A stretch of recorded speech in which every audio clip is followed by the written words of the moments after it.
This manhwa begins with a scene of a dimly lit night sky under the bright full moon. In the White Demon Castle, the Lady Goddess of Darkness, Heloise, calls out the White Demon Saint, Chen Bai, our protagonist. With a cold stare, Heloise said to a Breathless Bai that his failure in his previous mission had put her in a bad mood. So for his punishment, he had to be deleted out of existence. Maybe, if he ends up in hell, he will learn a thing or two about the consequences of failing a mighty being such as herself. Shocked at the unexpected and unforgiving turn of events, Bai, sweating profusely, begged for his life. He loudly asked Heloise to please consider his past accomplishments and give him another chance. Unfortunately, his plea fell on deaf ears as Heloise continued that lowly being such as him has no right to request another opportunity from her mighty self. And as for Bai's white magic castle, well, it will face the same fate as him, obliterated with the darkness. So with that, endless darkness descends on the white magic castle, devouring everything in sight, including him. Seeing this, Bai struggles pointlessly to survive. However, moments later, he was plunged in the pit of the endless darkness. As he was being consumed, he thought of how he had completed nearly 100 quests for Heloise, to the point that it was basically the entire sum up of his life, and due to his dedication, he was still a virgin loser. But just because of one failure, he was being wiped out. On top of that, Heloise never considered him as nothing other than a lowly human trash. In that case, fuck this shit. He refused to accept it. He would never submit to this bitch. As the darkness consumed 80% of his body, leaving his head to his chest with one arm, Bai laughed menacingly about his fucked up situation. So with his remaining strength, he gave Heloise the middle finger, calling her an evil dark bitch as his final act of defiance. However, Heloise, with her cold and nonchalant demeanor, casually stepped on Bai's remaining body like squashing a disgusting bug under her feet into the sea of endless darkness.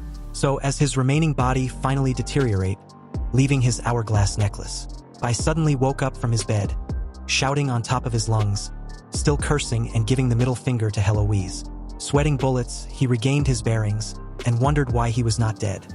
Turning his head from left to right and right to left, he noticed that he was in his dorm from his college days. How did I get here? Wasn't I killed by that bitch? Bai questioned himself in complete shock. He then wondered if it was a dream, but the decades of trial he went through felt so real. Steeling his resolve, he concluded that it wasn't a dream. It was in that moment that he noticed his necklace, the hourglass.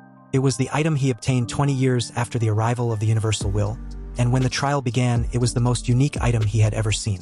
The hourglass can't display any attributes and can't be destroyed, so he always kept it with him. He also remembered that the sand was at the bottom, it wouldn't flow even if turned upside down, but now it's at the top. So with that, Bai believed that the sand flowing back meant time had reversed, and as he checked the current time he was in. June 5, 2023, 10 days before the arrival of the Universal Will and the start of the trial. It is revealed that 10 days later, on the 15th of June, the Universal Will would officially arrive and the trial will begin. More than 90% of humanity will die, and the deceased humans will turn into various zombies and monsters. All conventional weapons will fail, and the world will witness its demise in just one night. However, along with the dangers of the Universal Will and the trial, came opportunities for those who survived. They awaken innate abilities, and many magical equipment and items from various copies were also descended onto Earth along with the Universal Will. These good things even attracted gods who control the rules of the universe, and these gods cannot directly intervene in the trial, so they attract humans under the guise of protection, attempting to gain benefits from it. In his previous life, he was not strong enough, and due to this, he paid a lot to just join under Heloise's command. Bai desperately completed every task Heloise assigned him, trying to enhance his status, but what he never expected was to be erased just for failing one mission. Moments later, Bai received series of notifications as he searched the news for any weird abnormality. He found what he was looking for, and the news made mention of a new type of rabies, something like zombies from the movies. Patients at Jiangcheng First Hospital are going crazy and biting people. Also, something unbelievable occurred at the hospital. Apparently a body in the middle of forensic dissection at the medical examiner's office woke up. Bai read everything and knew where to start his quest in getting stronger. This time, he plans on getting stronger enough that he wouldn't rely on anyone or any god. Scratch that. He wants to become strong enough to crush even the gods. To crush their narcissistic asses under his feet just like that bitch Heloise did to him. Also, he will make her pay for what she did to him, Bai vowed to himself. So with that, he made his way to the hospital, thinking that 10 years later after the trial began, someone claimed to have discovered the only way to upgrade innate abilities. The person said that 10 days before the trial began, a person's innate abilities actually became effective, and if one discovers and utilizes their innate abilities, they can upgrade them. Again, in his previous life, his innate ability was an E-rank virus resistance. According to that method, by thought of using it to upgrade his innate ability, he must use the virus to trigger and strengthen it in advance. Bai hides behind a wall as he listens to a doctor commenting on how such strange symptoms was truly unprecedented. The nurse replied, saying that she feels like the patient looks exactly like a zombie in the movies. When they left, Bai sneaked in and approached the patient, whose body was heavily restrained, and his mouth was restrained as well to avoid any noise.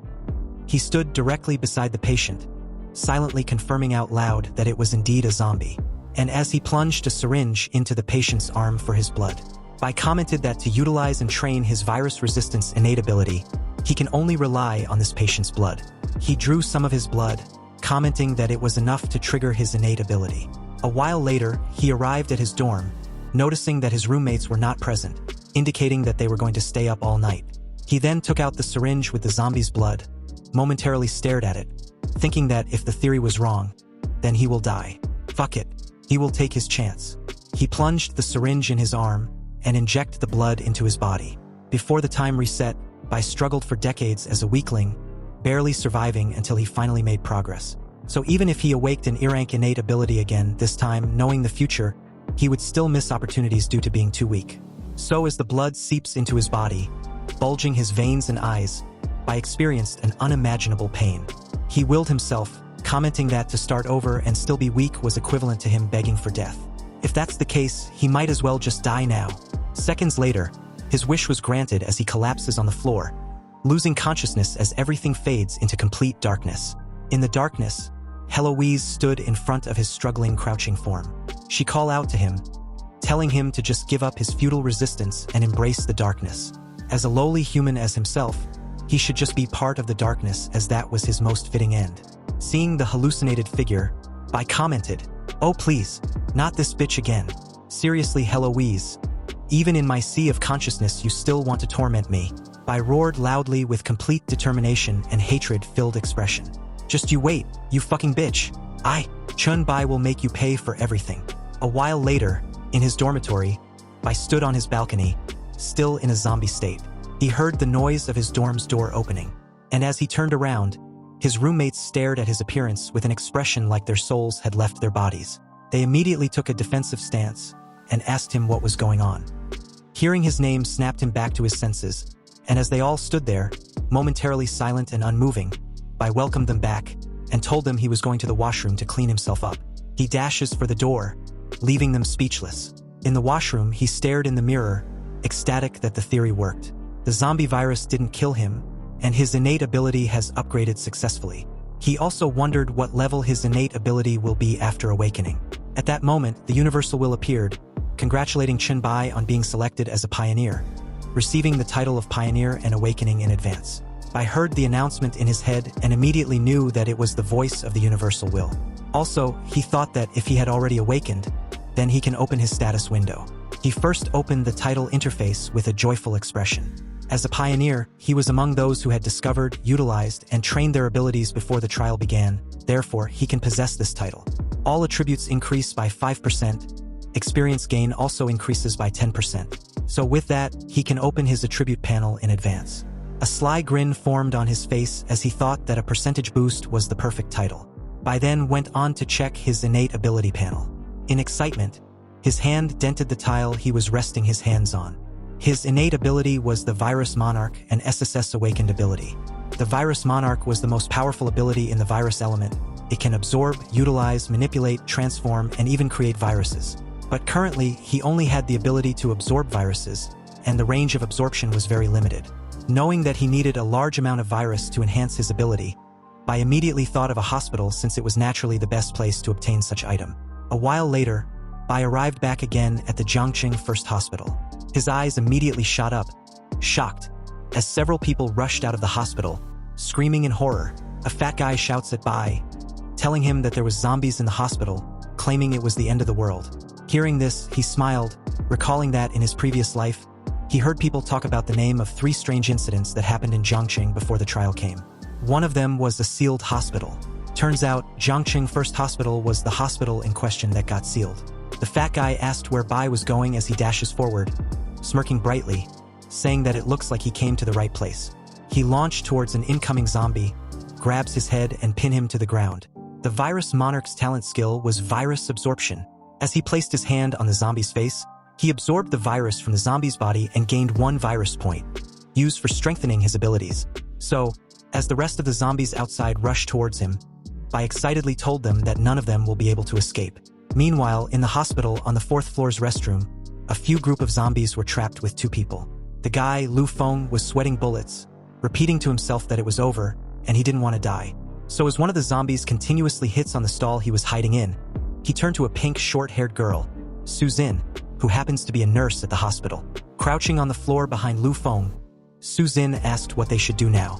Hearing this, Lu Feng was silent and started to shake uncontrollably, prompting Suzin to ask what was wrong with him. Lu Feng's expression turned malicious, and as he approached Suzin, he told her that he's been chasing her for so long, but she never agreed. Now that they were about to die, why don't they enjoy themselves before they do? Hearing this, Suzin shouts that Lu Feng was mad. How can he spout such nonsense? Hearing the noise, the zombie plunged his hand in the stall, reaching for them.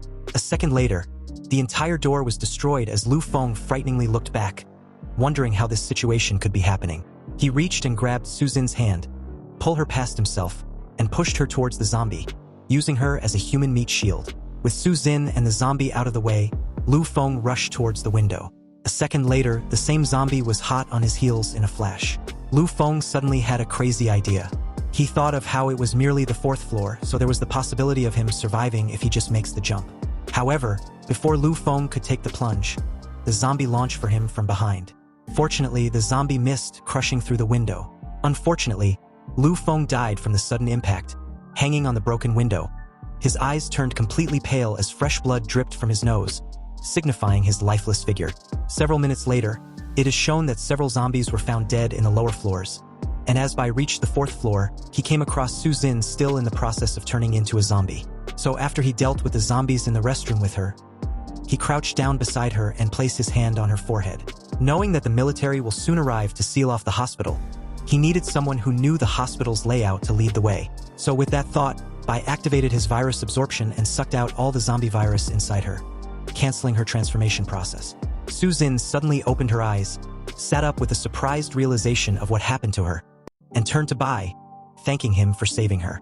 Bai, however, was a little bit surprised that what he did actually worked. He grabbed her hand and asked her if she remembered what happened. Suzin replied that she does. With no time to waste, Bai then asked her that he needs her help with something in the hospital. However, Suzin, embarrassed with the state of her clothes, replied that she wants to change into something new first. Ignoring her insignificant request, Bai again grabbed her hand and told her that there was no time to waste. She just has to take him to the place where the hospital keeps their viruses. A while later, they were at the hospital's laboratory. Suzin then mentioned that this was where they kept their viruses, and all clinical samples from patients were tested here as well. Grabbing all the viruses he can find, Bai immediately started mixing them together, shocking Suzin to inquire what he planned to do with it. After mixing them, he used his virus absorption skill to siphon everything into his body as series of notification rang out. Bai gained several virus points, such as the initial acquisition of hepatitis of 10 virus points, influenza of 7 virus points, herpes of 9 virus points, and finally an HIV of 10 virus points. With all the viruses absorbed, next was strengthening of the zombie virus with the viruses he just acquired.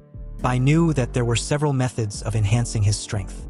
They were the ancestor virus, the dark light virus, the decay virus, the cocci virus, and lastly the T virus. But it seems that the most beneficial method of enhancing his strength was the dark light virus. You see, zombies virus evolves into the dark light virus, and all attributes increase by 10. Self-healing ability also increases by 200%. Bai successfully obtained the core ability of the dark light virus to evolve and devour. He knew that the dark light virus was a virus primarily focused on devouring and evolving. Suddenly, Suzin shouted, telling Bai that a zombie was approaching from the door. Seeing this, Bai told her to stay where she was. Then, in a flash, he grabbed the zombie's neck in the other side of the room.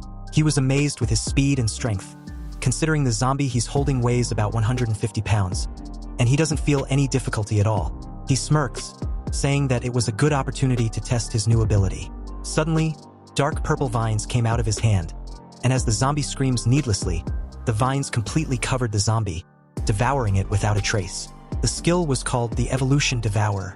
The dark purple vines retracted back into his hand, and as he stretched out his muscles, he was glad that the absorption speed was fast as well, making him recover some of his stamina. Looking totally confused and surprised, Susan wondered what just happened. Making Bai asked her what was wrong, and why that sudden expression on her face. Susan sighed heavily, and replied that Bai saved her, so she trusts that he won't harm her, and she can keep his secret. So with that, Bai officially introduced himself as Chen Bai, and she, in turn, introduced herself as Susan. As the introduction was out of the way, they heard a loud groan and shootings from outside the lab. Bai told Susan that the military and the police were here, and they must have sealed off the hospital in order to clear out the zombies, so they need to leave immediately. As they made a run for it, Bai asked Susan to lead him to the rooftop. They will leave from there. Struggling to keep up, Susan wondered out loud why they couldn't just leave through the main entrance, since they hadn't encountered any zombie yet. Bai replied that he didn't have time to be isolated and questioned. Unbeknownst to them, a large evolved zombie was on the ceiling, watching them approaching. When they saw it, Bai quickly pushed Susan to safety and faced the evolved zombie. Susan was frightened, seeing the size of the evolved zombie. She started stuttering, trying to ask what it was.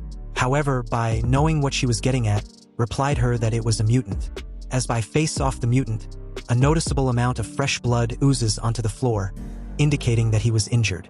And as he grabbed his injured arm, the large claw marks began to heal, making him smirk with excitement. He found it interesting to have encountered a mutant this early, and wondered what kind of evolution the dark light virus will produce after absorbing the mutant. As Bai continued to stare at the mutant with a smirk, it launched towards him in a flash. It was upon him with its arms raised, intending to rip him to pieces. Fortunately, Bai quickly noticed. He exerted a considerable amount of effort in his legs, and leaped upwards, dodging the mutant's strike as it broke the floor, denting it greatly. In the air, Bai stepped on the mutant's head, using it as a stepping stone to leap over it. However, with its fast reflexes, the mutant turned its body just enough to use its claws to slash the air, aiming for Bai. Fortunately, Bai angled himself in mid-air, again, dodging the mutant's lethal attack. After putting a significant distance between them, Bai grabbed a nearby zombie and absorbed the virus from its body. As he did, he commented on how the overall quality on the mutant were on par with his. The mutant dashed for him again, and Bai, with his stamina recovered to a degree, his speed and strength also enhanced. He made a fist with his hand, covered with his dark purple vines, and hit the mutant directly on the chest.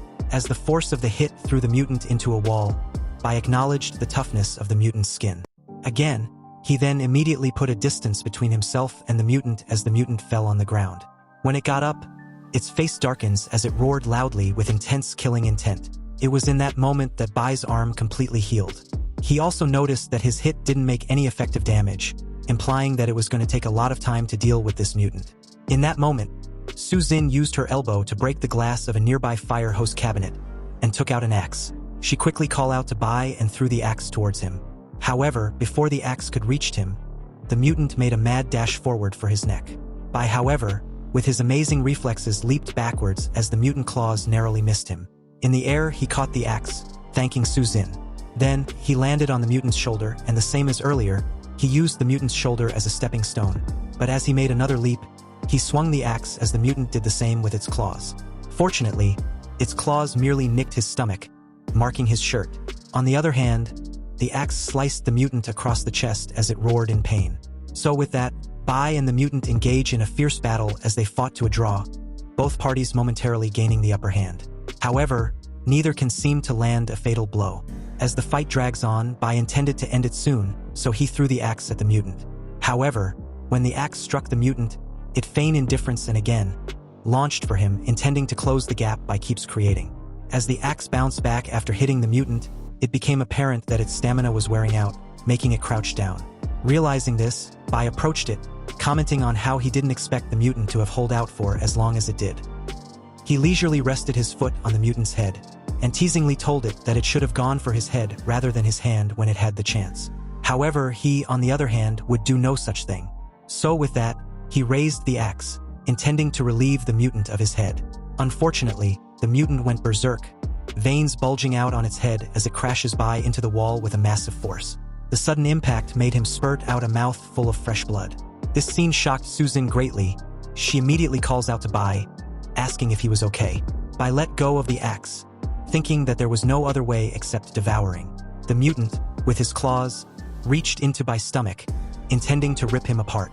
Seeing this, Bai grinned excitedly, asking the mutant if it felt the same. Thus, the prospect of wanting to tear him apart. Hearing this, the mutant roared loudly. A second later, it was shocked to see several dark purple vines burst out of Bai's stomach and started covering every inch of its body. Bai activated his evolution Devour as the dark purple vines completely engulfed the mutant. Seeing this, Bai teased the mutant of being frightened now that it was caught in his web.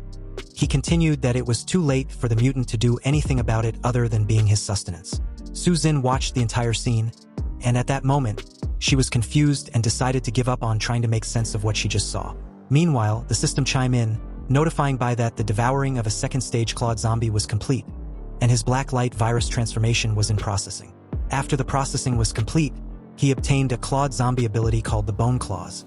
Witnessing this, Bai was ecstatic. He thought devouring and then evolution, it looks like choosing the black light virus was indeed correct. At that moment, multiple footsteps headed their way. Several military men, armed to the teeth, told Bai and Suzin to raise their hands. Simultaneously, they wondered if they were zombies. Bai fell silent for a moment, then turned to Suzin, indicating that he intended for them to make a run for it. As the military men told them that they had to the count of 3 to raise their hands or else they will shoot, Bai lifted Suzin into his arms, and as the countdown reached 0, they started shooting. Several bullets were fired at them as Bai made a run for it. Suzin directed him on the path he should take that leads to the rooftop. However, the continuous rapid firing made her worry, questioning Bai if he was okay. Bai replied, telling her to refrain from speaking and not move in his arms. The scene shifts to the rooftop. The quiet and clean scenery suddenly disappeared as Bai forcefully kicked open the door. He then asked where Suzin's home was, to which she replied that it was in Rongfeng neighborhood, North 4th Road, Nanbai Street. Hearing this, Bai gave a bright smile and told her to hold on. Then, he made a mad dash on the rooftop and suddenly jumped, scaring the living daylight out of Suzin, who hugged Bai tightly by the neck. They arrived at the desired location 20 minutes later, and as Suzin opened the door to her apartment, she directed Bai to where the bathroom was, offering to help him clean and dress his wounds. Bai replied that he was almost healed since the bullets didn't stay inside his body. Hearing this, Suzin felt a little skeptical. This made Bai decide to show her, so he undressed, removing his shirts. Seeing this, Suzin pointed to the wound on Bai's hand, telling him that it wasn't fully healed, then his stomach, and finally, his chest. However, looking at how ripped Bai was, Suzin couldn't help but blush furiously. Reading the room, Bai teasingly said that if he eats her, he would surely make a full recovery. He then asked her what she thought, will she want to sacrifice herself? Hearing this, Suzin answered, saying that if Bai was going to eat her, he would have already done so, since he had numerous opportunities. In that moment, Bai closed that distance between them, and seductively replied that she was wrong. He didn't eat her earlier because the environment wasn't quite suitable. And also, she misunderstood what type of eating he was referring to. So with that, he ripped out the remaining clothes on Suzin's body, saying that the environment was good and more suitable now. He then asked again about what she thought about helping him recover. Will she willingly sacrifice herself? Hearing all this, Suzin's face was all kinds of shades of red. She began stuttering, unable to form a sentence. So Bai took the plunge and kissed her on the mouth. Seconds later, they were in the bathroom, ensuring that his eating session was thoroughly enjoyed without any disturbances. Meanwhile, at the entrance of the bathroom, Bai's phone buzzed excessively. On his phone, series of messages rang out. It was his friend, Zhao Mu, who mentioned that their class beauty, Songgu, was looking for him. Immediately after, Songgu also messaged him, asking if Bai went to Jiangqing First Hospital like his friend told her, and if he was dead. If he wasn't, he should answer her immediately. The very next day, Bai was leisurely walking down on the street, a bag in hand, phone in the other, doing research on the 3 strange incidents that actually happened in Jiangqing before the trial. He found out that including the SEAL hospital, the other 2 were the suburban bombing and the monster slaughterhouse. Bai didn't know much about these 3 strange incidents. However, given the little information he could find about them before the trial's arrival was an absolute headache. And from the looks of it, nobody seemed to care much about it either. To everyone, it was just something unimportant that was occasionally mentioned in casual conversations. Just then, Suzin called. Bai answered, telling her that he was on his way with their breakfast, but she quickly cut him off. Suzin said that 2 men are at her apartment looking for him, and that's due to the fact that someone named Song Ziqiong wants to see him urgently. She continued that the men looking for him don't look like good people. Also, since they bluntly made mention of Song Zicheong wanting to see him, then it's highly probable that it's a scam. The reason being that Song Zicheong is basically the queen of Jiangcheng and doesn't openly invite anyone. Su Xin asked what she should do. Hearing this, Bai replied that they weren't lying, however. She should tell them to wait outside for him. It was at this moment that Bai checked his messages and found out that Song Gu had been trying to reach him non-stop. Song Gu is the daughter of Song Zicheong. Also, she was a classmate of his and they had some entanglement together in the past. After reading through the messages, Bai found it interesting that Song Gu went to see her mother. And since she could find her way to Su Xin's place meant that she must know something. Bai realized this and decided that it seemed necessary that he meets with Song Zicheong. A while later, at the suburban freezer warehouse, a car makes a sharp turn before coming to an expected stop. Bai got out of the car, and one of the men told him that Song Zicheong was waiting for him inside. From rags to riches, Song Zicheong became the richest person in Jiangcheng by excelling in both legitimate and illegitimate endeavors. Also, after the trial's arrival, she was awakened as an A-level talent, swiftly building her power, and eventually, she unified the whole Jiangcheng amidst the three-way competition, truly becoming someone deserving of the title Jiangcheng's queen. In his past life, Bai could only look up to someone like that. However, things are different now. Bai thought that if she could recruit Song Zicheong to his side, then there will be much more he can do during the current interval before the trial begins. As they entered the warehouse's corridor, Bai was officially introduced to Song Zicheong. Song Zicheong apologizes for bringing him here on such short notice, but she couldn't have it any other way at the moment. Hearing this, Bai asked if there was something she wanted to talk to him about. Song Zicheong replied that she called Bai here because Xiao Go, her daughter, came home in panic, requesting that she save Bai since he went out of contact at Jiangcheng First Hospital. So the reason for this gathering was to see what kind of man could make her daughter so nervous. She continued that she was curious about what's so charming about Bai to capture her daughter's attention. Hearing this, Bai wasn't buying her bullshit. He bluntly stated that Song Zicheong should stop beating about the bush and just mention what's the real purpose for her meeting. Song Zicheong commended Bai for being quite straightforward. So due to this, she won't beat about the bush anymore. She replied that, to put things bluntly, she wants Bai to be her man. He can also have her daughter if he's interested in her, because being her son-in-law wasn't out of the question either. Bai replied, wondering out loud what could be the reason for Song Zicheong to want him so badly. Song Zicheong turned back slightly, and with a sly smile, she answered by that with his heroic performance at the hospital, who in their right mind wouldn't want him, or in her daughter's case, have feelings for him. Hearing Song Zicheong casually made mention of his deeds at the hospital shocked Bai greatly. He remembers destroying the hospital surveillance system and power supply, so how did Song Zicheong know about what he did at the hospital so quickly? Song Zicheong teasingly told him not to underestimate her capabilities. At least, during the time from the lobby to the monitoring room, her people could still trace him. Also, she was lucky to conveniently have someone in the hospital who was trapped at the ward. That person luckily saw everything and relayed everything Bai did at the hospital. Thanks to Bai killing all the zombies, she was safe and sound. Unfortunately for Bai, she took a video of his fight against the mutant. So as Song Zicheong showed by her proof, she was confident in how lucky she was that among the survivors brought out of isolation by the military troops the next morning, she found a colleague of Su Xin who was quite familiar with that bastard Lu Feng. Hearing Lu Feng's name, Bai recalled the night before where he shared with Su Xin. She made mention of Lu Feng. Su Xin said that Lu Feng was in the bathroom with her, and not only did he try to forcefully have his way with her, he also pushed her towards the zombies, using her as a human meat shield. So as Su Xin continued to tell Bai everything that happened to Lu Feng, from running to the window, to getting his head smashed through the window's glass. Finally realizing Lu Feng was the one hanging on the window, Bai questioned Su Xin if Lu Feng wasn't dead when he came in. Su Xin replied that she believed he was. However, she hates Lu Feng so much for what he did to her, and wants nothing to do with him. Anyway, she feels much better now, and she would like to continue what they started earlier.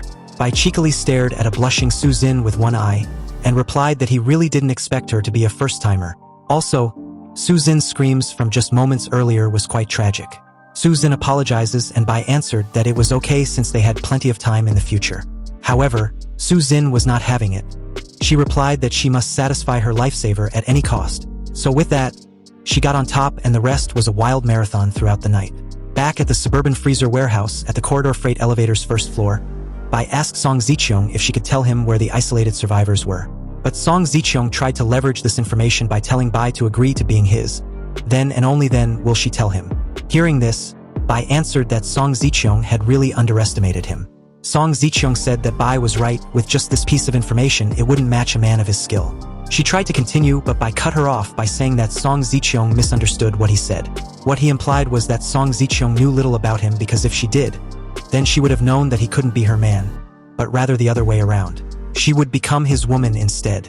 So with a sly grin, Bai activated his bone claws skill, trying to intimidate Song Zicheong, and also show her what she was up against by extension. Seeing this, Song Zicheong, with a visibly worried expression, asked if that was really a mutation of the zombie virus. Her bodyguard immediately got in front of her, alert and ready to fight Bai if it comes to it. However, Bai just casually waved his hand, deactivating the bone claw skill, continuing that if Song Zicheong agrees to be his woman, she will also tell her what it was that he just did. With both parties at a stalemate, Bai asked Song Zicheong what she thought about his offer. Song Zicheong just smiled and replied that Bai also underestimates her as well. With just those claws, did he think she could win her over? Moreover, Bai already has Su Xin and she is pretty as well. Why will he be interested in an old lady such as herself? In a flash, Bai was delicately holding Song Zicheong's chin, and with a touch of his unlimited riz, he replied that who wouldn't be tempted by such a beautiful woman. He continued by purposefully saying that everyone has their strengths and weaknesses, and at least in these days before the apocalypse, there were much more Song Zicheong could do for him that Su Xin can't. The word apocalypse didn't go unnoticed by Song Zicheong. She asked what just a few zombies could do.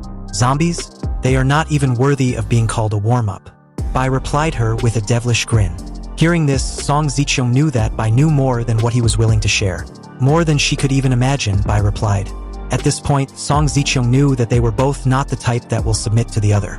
So, she proposed a cooperation, her help for Bai's knowledge.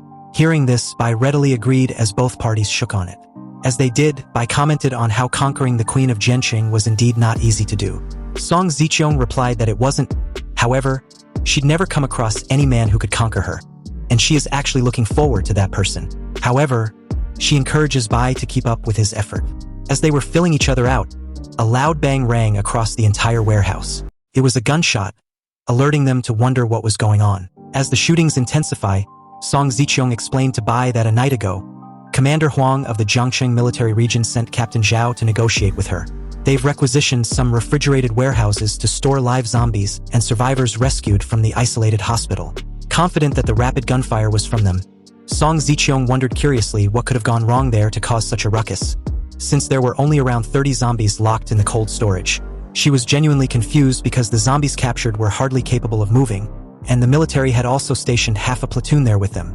Bai listened carefully, and thought that he didn't expect the discovery of the zombies to happen so quickly.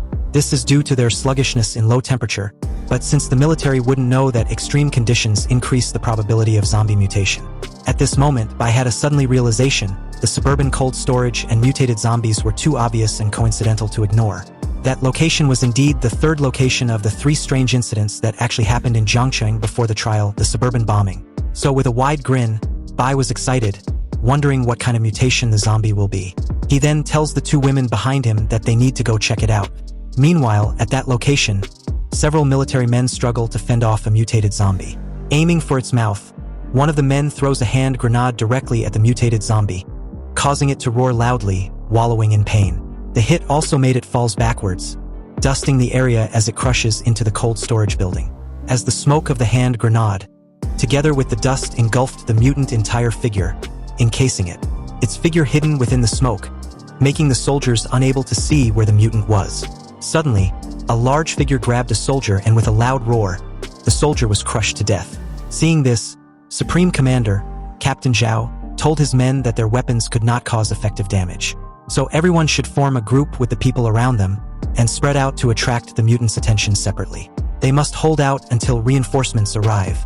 At that moment, Song Zicheong appeared behind Captain Zhao, and while approaching, she told him that he should tell his men to cease fire and retreat.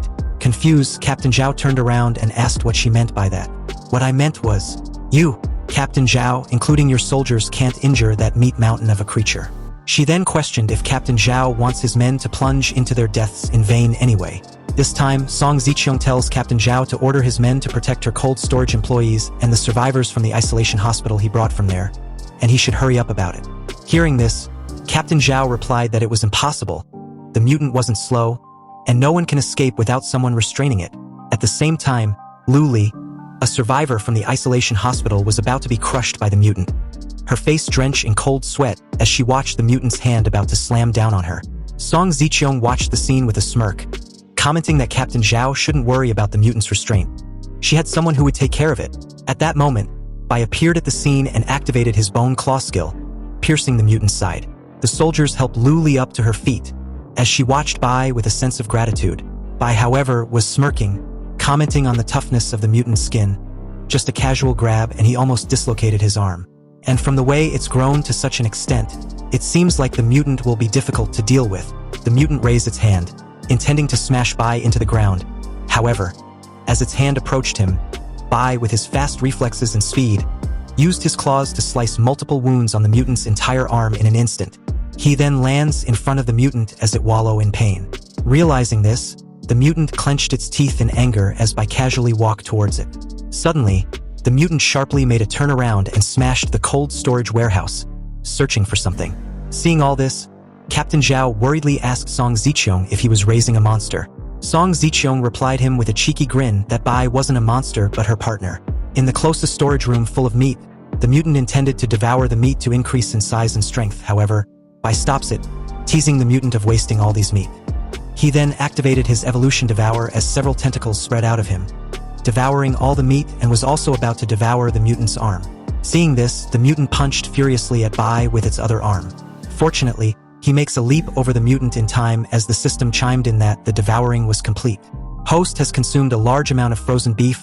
Blacklight virus has evolved slightly, increasing host's strength and endurance. Seeing this, Bai smiled. This was truly a premium beef. Not only did it restore his energy, but also made him level up. Realizing this, Bai knew that the mutant was trying to replenish its lost energy. The mutant looks exhausted, so it was time for it to die. Bai laughed menacingly at the mutant.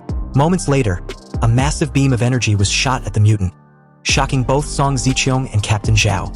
And as the mutant was falling to the ground, Bai followed with a skull-crushing punch to the mutant's forehead.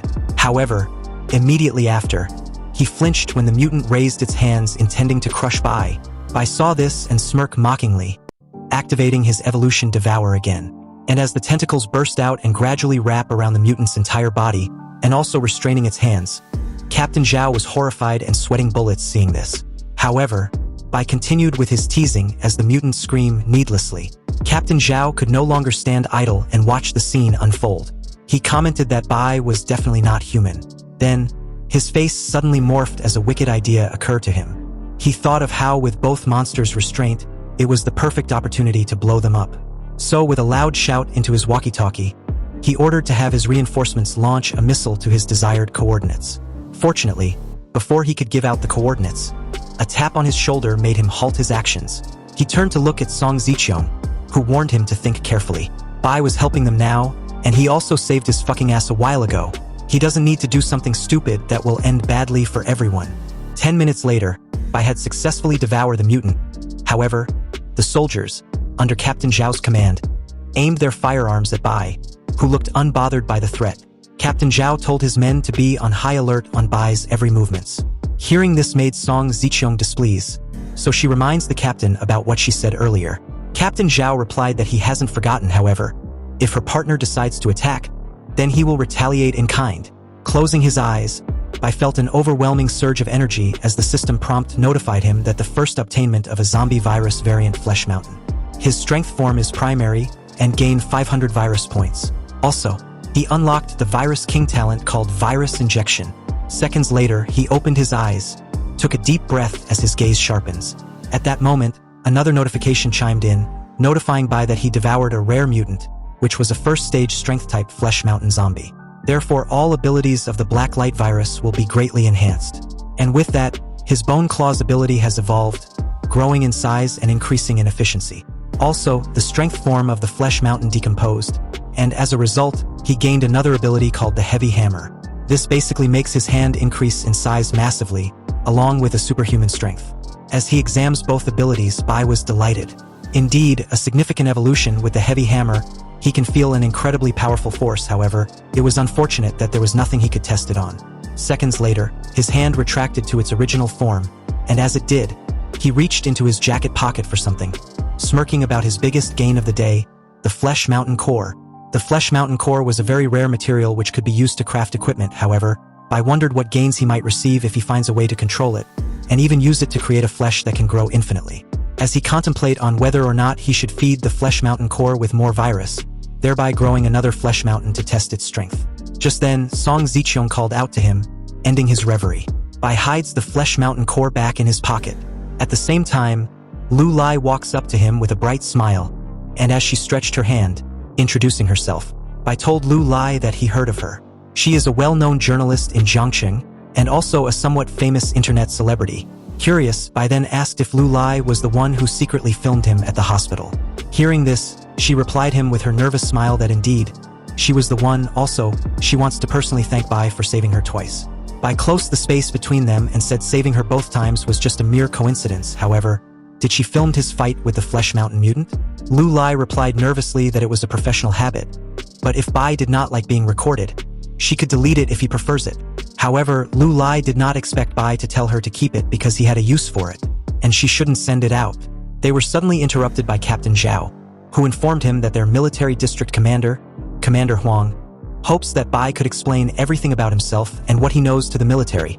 Looking at the captain, Bai remembered Huang Xingqiu, commonly known as Commander Huang, all too well. It was a name he would never forget. After the trials came, he coerced the awakened who were weak and alone, using them like pigs and dogs. At first, they used patriotism and national righteousness to comfort everyone, but later it was just arbitrary bearings and insults. Bai was one of them, struggling and starving, unable to even have a proper meal. The most ridiculous thing was, anyone who tries to leave was accused of treason and hunted down. This forced Bai to leave Jiangxing. So with those thoughts, Bai coldly stared at Captain Zhao, asking Song Ziqiong if he should oblige. Of course not, I don't know anything yet either, so why should you do what he says? Song Ziqiong replied Bai, who smirked asking what he should do then. Song Ziqiong told Bai that he doesn't need to worry, she will handle the situation personally. Seeing Song Ziqiong approaching, Captain Zhao suspiciously told her that she should understand the duty of being a citizen of this country, especially this city. However, Song Ziqiong was not having any of it. She stomped her heels firmly on the ground, and replied Captain Zhao that he should stop spouting nonsense like an official. What fucking duty was he referring to? He was just a platoon leader, not qualified enough to demand anything. Furthermore, he should go tell his master that if he has any issues, he should come to her himself. Hearing this, Captain Zhao was speechless. At that moment, one of his men came up from behind him and informed him that the isolated personnel were causing trouble, making a ruckus. What should they do about it? Hearing this made Captain Zhao gritted his teeth in anger. However, Bai questioned the soldier if there was someone named Lu Feng among the people. The soldier replied that there was, and from what he's seen, Lu Feng was the one causing the most trouble. Hearing that Lu Feng was alive, Bai asked Captain Zhao if he could see him. Captain Zhao readily obliged, knowing Lu Feng was the troublesome one among the lot. Moments later, Lu Feng came out of the building, delighted and asking if his dad called for him. Was that the reason why he was released? He continued boastfully that his dad, Lu Huinong, was the vice president of the first hospital. However, a tap on the shoulder shut him up, and as he looked worriedly at the person, Bai activated his skill, virus injection, and transmitted the zombie virus into Lu Feng's body. After that, he told Lu Feng that he had been looking for him because someone asked him to pass on a message to him. Lu Feng asked who Bai was, but Bai leaned closer to his ear, whispering that Su Zin told him everything that happened to her in his bed the night after. And from what Lu Feng did to her, Su Zin want him dead. Hearing this, Lu Feng began to sweat profusely, questioning Bai how Su Zin survived. It wasn't possible, and Bai was definitely lying. Suddenly, Bai stepped back, loudly telling everyone that Lin Feng was infected and was about to turn into a zombie. The sudden news made everyone alert, watching Lu Feng cautiously. Lu Feng was incredulous, saying Bai was just spouting nonsense. Was he playing him? He continued that Bai was the one about to turn into a zombie when he was done with him. Lu Feng then launched towards Bai, shouting that Su Zin was a bitch. How could she be with him? And this was a lie intending to trick him. Bai was going to die. At that moment, Lu Feng's anger clouded his reasoning. His eyes bulged out as the virus took over, transforming him into semi-mutated zombie. But before he could fully reach Bai, he activated his heavy hammer, punching Lu Feng. Lu Feng's entire upper body disappeared upon impact as the punch created a slight shockwave, shocking everyone. Seeing the results, Bai thought that the skill wasn't bad. It was more powerful than he previously thought. Meanwhile, Captain Zhao was watching Bai's mutated hand with a surprised look, questioning himself if Bai was a superhuman. Bai turned to Song Ziqiong, referring to her as his boss. He told her that he will relay some information to her when they get back. Hearing this shocked Song Zicheong, so she told Bai to just call her Zicheong or Song Jie from this very moment onwards. Puzzled, Bai asked why. Song Zicheong grabbed Bai's hand and replied that she doesn't believe her partner should refer to her as boss. Besides, with this, it's still possible for her and those who also wants to be with him. Hearing this, Bai smirked, saying that everything will depend on her value and performance. Soon, the group was on the road. And while in the car, Song Zicheong told Bai that she was taking him to her place for dinner. Hearing this, Bai readily agreed but replied that he shouldn't be disturbed for here on out till they reached her villa. He had something to take care of.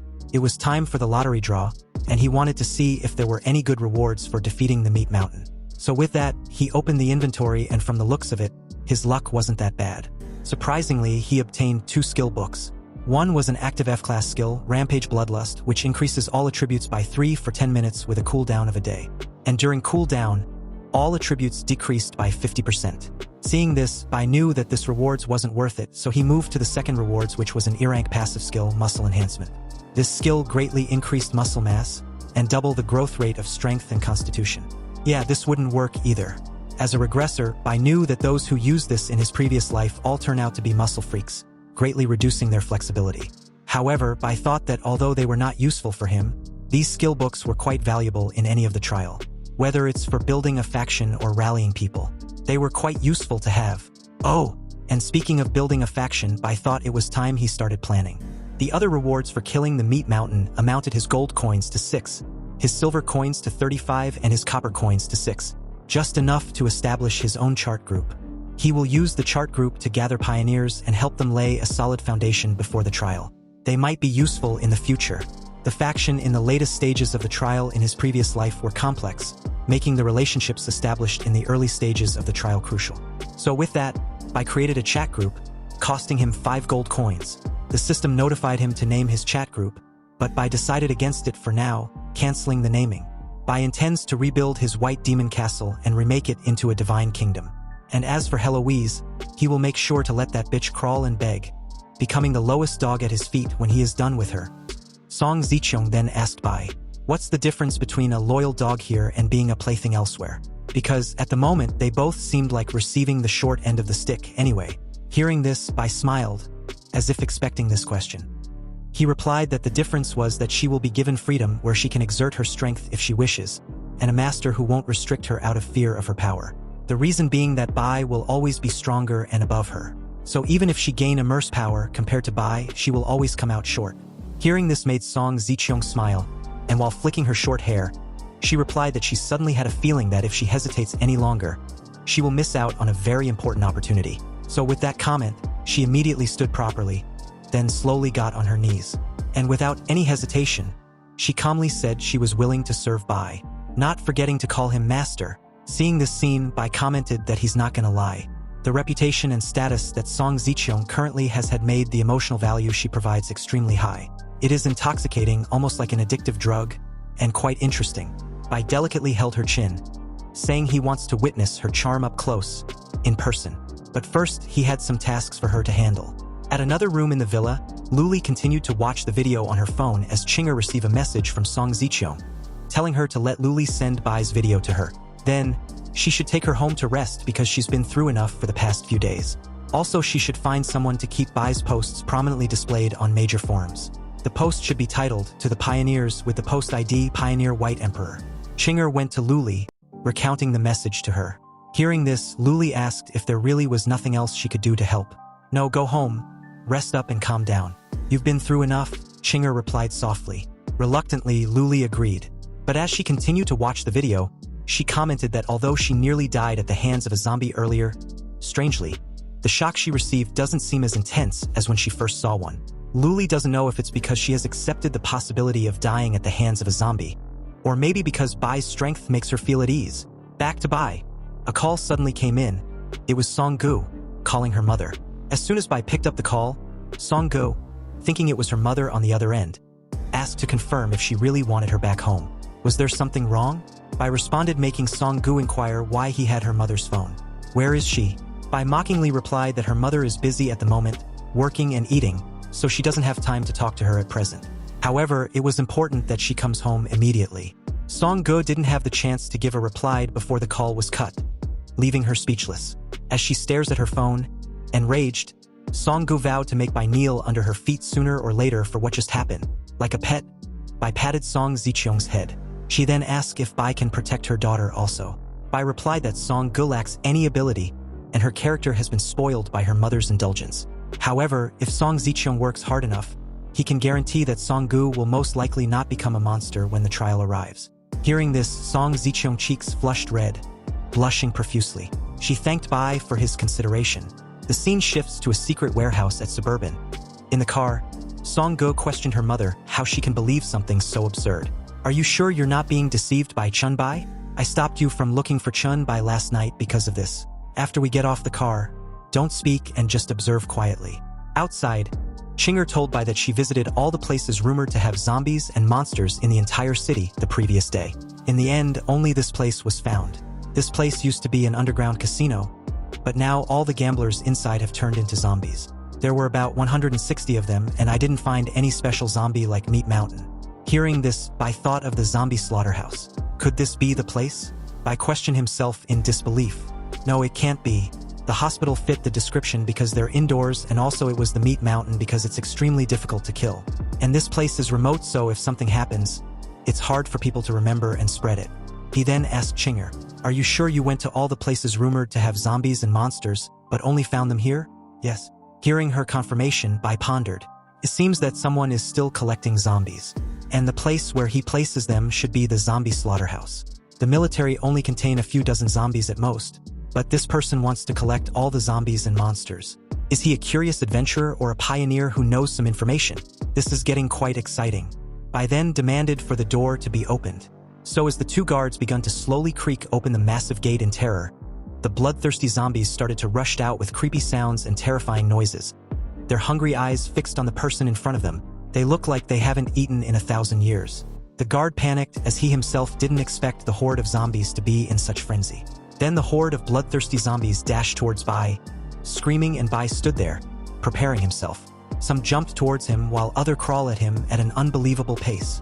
Bai, as cool as ever without breaking a sweat, in a flash, kicked the immediate zombie in the stomach, and used that momentum to launch himself in the air. In the air, he grabbed two zombies and smashed them on the ground. Su Xin took her phone and immediately started recording while Song-gu watched in horror, sweat dripping down her face like she'd been exercising the whole day. A while later, the fight was over as Bai, using his virus absorption, sucked the virus from over 100 zombies. He stood on top of a pile of their corpses, the virus radiating off his body in waves. The system congratulated Bai on obtaining the title Zombie Hunter by killing over 300 zombies. With this new title came with an E-rank skill Zombie Slayer, which boosts all attributes of +5 and also increases damage to a zombie by 5%.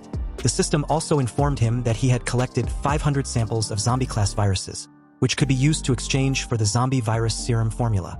This was achieved using his virus points in the talent tree zombie virus entry. Bai was surprised seeing this. A devilish smirk formed on his lips as he thought of the possibilities. A zombie virus serum formula? This is a valuable item.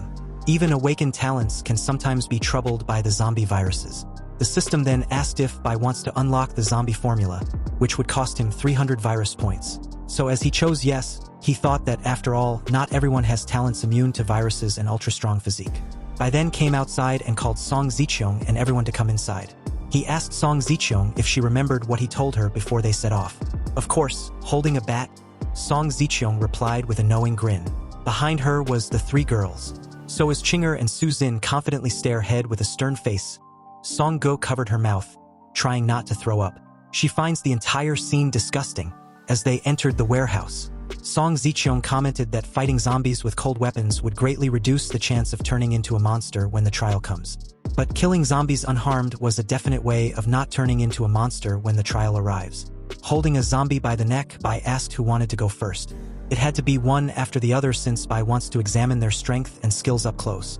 Chinger stepped forward, saying she'd like to be the first. Hearing this, Bai let loose of the zombie, who dashes forward at Chinger.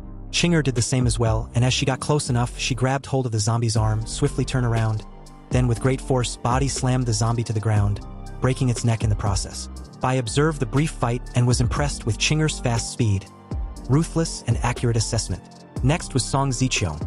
who smacked the zombie's face with her bat, then delivered several continuous hits to the zombie's head while on the ground. Bai noticed that Song Zicheong's strength wasn't enough to knock the zombie down in one hit, but more importantly, it took more than 10 hits to finish it off. Su Zin soon followed after, panting while lying on the ground with the zombie. However, the zombie was unconscious, then slowly lost all signs of movement, indicating its death. Bai assessed her strength, which was too weak. Su Zin got tackled by the zombie, but she managed to kill it by relying on her familiarity with the human body structure. Song Zicheong gave her bat to her daughter and told her that it was her turn. But Song Ge was scared shitless, even to the point that she peed on herself, shouting that she can't do it. Seeing this, Bai didn't waste any time in failing her. He also points out her peeing session and her unwillingness to fight. He then calls for Song Zicheong, who hurriedly ran to his side, although she was still concerned for her daughter. Bai told her that if Chinger had gone to all the places where there were rumors of zombies and monsters but still found nothing, this meant that something fishy was happening that required a thorough. Upon hearing this, she smiled, thanking Bai for his trust in her.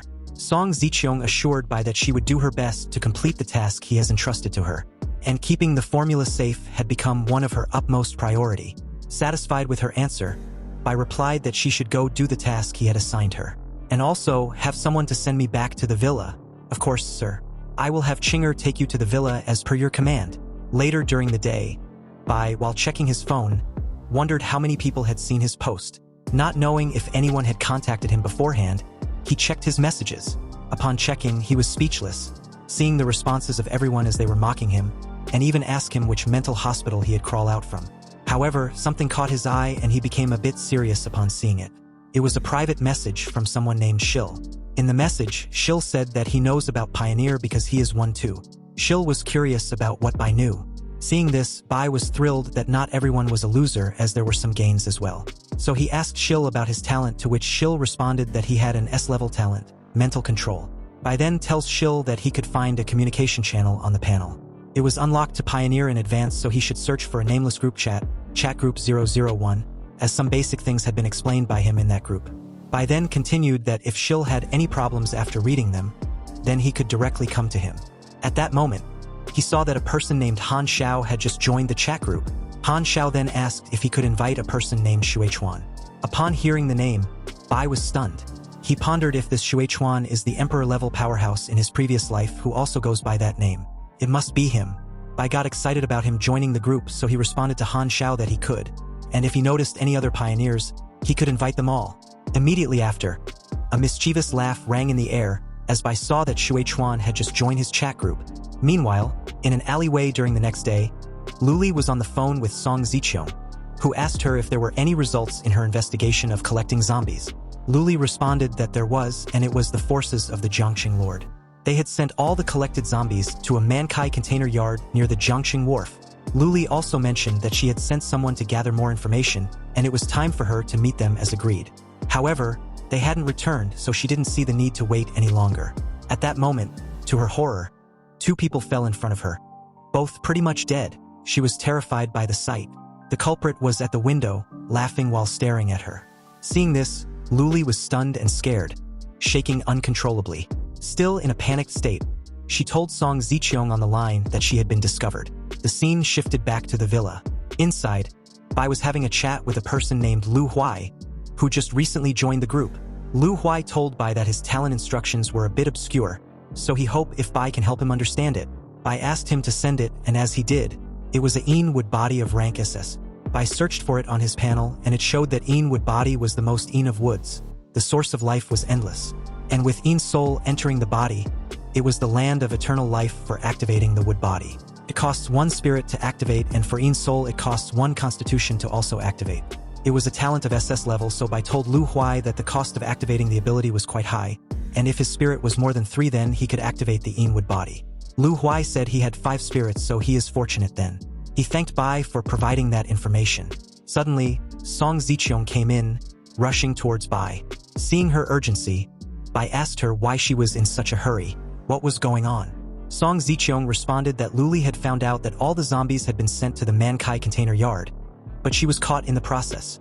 Song Zicheong also mentioned that the opposing party was asking her to negotiate. Upon hearing this, Bai stood up and asked surprisingly whether they really contacted her, and if Luli had given her up. Song Ziqiong was stunned hearing this. Song Ziqiong bowed down in front of Bai, stating that she raised Luli herself, so there was no way she would betray her. Moreover, she was discovered due to the people she was commanding from behind, so the fault lies with those people she sent out to investigate. After hearing her out, Bai decided that if that was the case, then he would save her. Song Ziqiong thanked Bai for this, and as the scene shifts back to the Mankai container yard, to be specific, in Zone B, we see that Luli was seriously tied to a chair by the same guy from earlier, Xingmeng. Xingmeng was also a pioneer, and as he poured himself a glass of wine, he commented that Luli was a bit ignorant in the situation she was in. He also hadn't touched her yet out of respect she has for Song Ziqiong. If Song Ziqiong chooses to submit to him after she arrives, then Luli would be her subordinate. However, if she chooses not to, well then, she and Song Ziqiong would just unwillingly be his playthings. Luli felt uncomfortable hearing this as she tries desperately to loosen the rope. Seeing her discomfort, Xingmeng got close to her, and with a mocking smile, he told her that they should toast to their possible upcoming cooperation. Also, Luli should be mindful not to spit the wine out recklessly after consumption. Xingmeng seemed to be delighted in seeing the fear in Luli's eyes when he made mention of punishing her. "What? Do you not agree with my toasting?" Suddenly, Bai's voice rang out from the other side of the room, where he seems to be cutting a steak leisurely at the table that was prepared to invite Song Ziqiong. He commented that there was no grace in his toasting, so why should he punish the girl for his poor manners? Or maybe the girl doesn't like drinking. Seeing Bai, Xingmeng was shocked. He wondered when Bai came in without his knowledge. Bai then stood up with a steak in hand, and as he approached Luli, he asked her if she was hungry. He continued that he had tried the steak and it wasn't that bad. Seeing this, Xingmeng was getting annoyed with Bai, who dismissed his presence like he was a joke to him. Bai then fed Luli and coolly told her that he was here to take her home. Luli's cheeks flushed bright red as she stared at Bai in admiration. Xingmeng then asked if Song Ziqiong sent him, but soon he denied it himself. Realizing that if Bai could get this close to him without him noticing, then Bai must be a pioneer too. This made perfect sense to Xingmeng. So as Bai untied Luli from her restraints, Xingmeng did nothing and leisurely waited while sipping his wine. Bai then tells Luli to wait outside in the car with Song Ziqiong. He will be there soon. Hearing this, Luli agreed and left. With Luli gone, Xingmeng asked to confirm if Song Ziqiong was already under Bai's control. That's right, Bai answered with a confident smile. Xingmeng found it interesting. He knows it's unlikely that the Queen of Jiangqing would surrender so easily, right? So Bai must have a lot of interesting methods. Maybe we can exchange ideas. I'm still very interested in the current events happening. Among the three major forces in Jiangqing, I had subdued the Lord, and as it stands, you had also subdued the Queen. Now only the commander was left. Xingmeng then asked Bai to assist him in becoming the king of Jiangqing, and he would make Bai his confidant. He offered Bai a toast, already ahead of himself, thinking that Bai wouldn't refuse, and that's exactly what he just did after that. Xingmeng was shocked hearing this. He then got angry and threw the glass of wine on the floor. He then tells Bai not to worry as his talent was an S level, the highest level there was. Curious, he asked Bai if he would like to drink the punishment wine. Bai then shared that before he came there, he looked around and he found out that not only was Xingmeng collecting zombies, but he was also creating zombies with living people. Having such a powerful ability like yours is harmful and useless, so it was better for you to die early. Also, you're not worthy of my assistance because my talent was an SSS level. Xingmeng laughed upon hearing this. He took out his weapon and told Bai that his talent was called Slaughter Progression. He explains that it could permanently transfer parts of the attributes of the killed target to himself, so with this, he could grow indefinitely. This invincible top-level ability was only of S level. However, yours is SSS level. Are you afraid that you will instantly become a god? Bai responded that he was close enough but he can't tell him. Inwardly, he pondered, thinking Xingmeng's ability turns out to be an unlimited growth pure combat type talent. And that claw, it's definitely an equipment, right? Xingmeng had had enough of the chit-chat, so he dashes towards Bai, shouting that Bai was an arrogant person. He hopes Bai would increase his attributes after his death. Don't disappoint me too much. Bai nullified the attack by clashing it with his bone claw skill. Both parties turned to look at each other before deciding to launch at each other's throats. However, when Xingmeng saw Bai cancel that attack, he understood that he had a shape-shifting talent which was indeed interesting, but Bai's strength wasn't enough to overpower him. Hearing this, Bai thought, was he referring to the skill? It seemed like this guy didn't explain his abilities fully to me. Anyway, I don't know what effect this skill of his has, so I have to be extra careful. It was in this moment that Xingmeng leaped in the air, and his claws emitting a killing aura. Bai took on a defensive stance and retracted his bone claw skill, and activated his heavy hammer skill. He launched towards the incoming Xingmeng. Their fists clashed, creating a big impact in their surroundings, breaking the ground in the process. At this moment, the immediate clash of the two heavy fists sent Xingmeng flying. Fortunately for him, he managed to stop himself, making a sturdy landing. Then Xingmeng dashed towards Bai in an instant, and with his claws, he aims for Bai's neck. Bai quickly switched to his bone claw and blocks the attack, then counters with his heavy hammer with his other hand, preparing to land another blow. But unexpectedly, Xingmeng just effortlessly blocks it with his hand, which made him quite smug. Is this your SSS class talent? That's all? Are you even trying? You weakling! Hearing this, Bai just laughed. My talent has been at work for a while now. You're just too dumb to notice. Unaware of the true situation, Xingmeng thought Bai was just bluffing. In the next second, he instantly appeared in front of Bai and sent him flying. Clearly, all your attributes are weaker than mine. Stop pretending. In the face of absolute power, you're just a... Before Xingmeng could finish his sentence, he started spewing blood non-stop the next moment after. At the same time, the system kept popping up with various virus infection notifications, including the most severe like HIV. Seeing the baffled look on Xingmeng's face, I couldn't help but remark, this guy's constitution is really good. It really took so long for the virus to take effect. How does it feel to suffer so many diseases at once? Xingmeng's defenses broke instantly, but he still charged at Bai in his current state. In this situation, how could he be a match for Bai? So with a single strike, Bai pierced through his body, and at the same time, his devouring skill was activated. I hope your talent won't disappoint me. Sure enough, the system not only notified that the black light virus had completed its initial awakening, but also gained the ability to access some memories of the devoured targets, and a chance to acquire any skills they had mastered. This left Bai very satisfied. Bai then picked up the equipment dropped by Xingmeng to identify it, and it was clear he had killed more than just one mutated zombie, as he even had a C-grade crafting blueprint. This meant his luck attribute was quite high, but now all these are Bai's. After handling the matter, Bai recalled his experiences from the day he returned to the past until now. It has been a rewarding journey, and Bai even successfully subdued the once high and mighty queen of Jiangcheng. Boss, please get in the car. In these last few days, we need to properly plan and prepare for the developments after the descent. Back at the villa, Bai confirmed that all the tasks he had assigned to Song Ziqiong and the others were completed. Luli had collected a population data from the area around the villa, so they could start cleaning up as soon as the apocalypse begins. Su Xin had also finished purchasing all the supplies necessary. Bai finally announced that the timing of the apocalypse has arrived. In the Pioneers chat group, the Pioneers promptly received Bai's message. There's only 10 minutes until the trials descend, so don't be complacent about your early advantages and rare talents. Bai then urged them to stay calm as the trials bring dangers they couldn't even imagine. The reason was he didn't want anyone from the group to disappear in 10 minutes after. Some were impatient, some were nervous, and others were excited as time ticked by. But one thing common was that they were all grateful for Bai's help and guidance. They began to share their thoughts as time continued to tick away. Bai hurriedly asked Song Ziqiong and the others to come to the window to see because soon, this peaceful and tranquil scene would disappear completely. A 10-second countdown began, and Song Gu began to shiver in fear beside Chinger.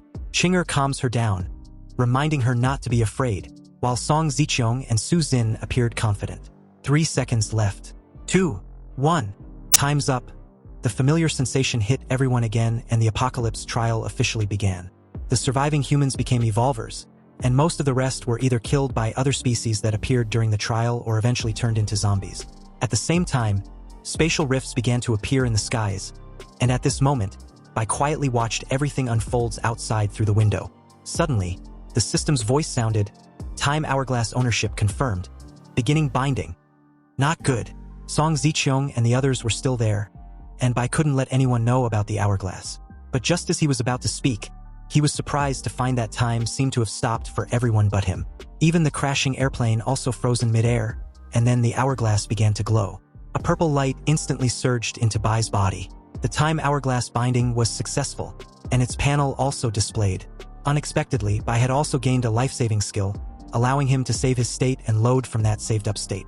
With such a powerful life-saving skill, a cooldown of an hour couldn't even be considered a downside.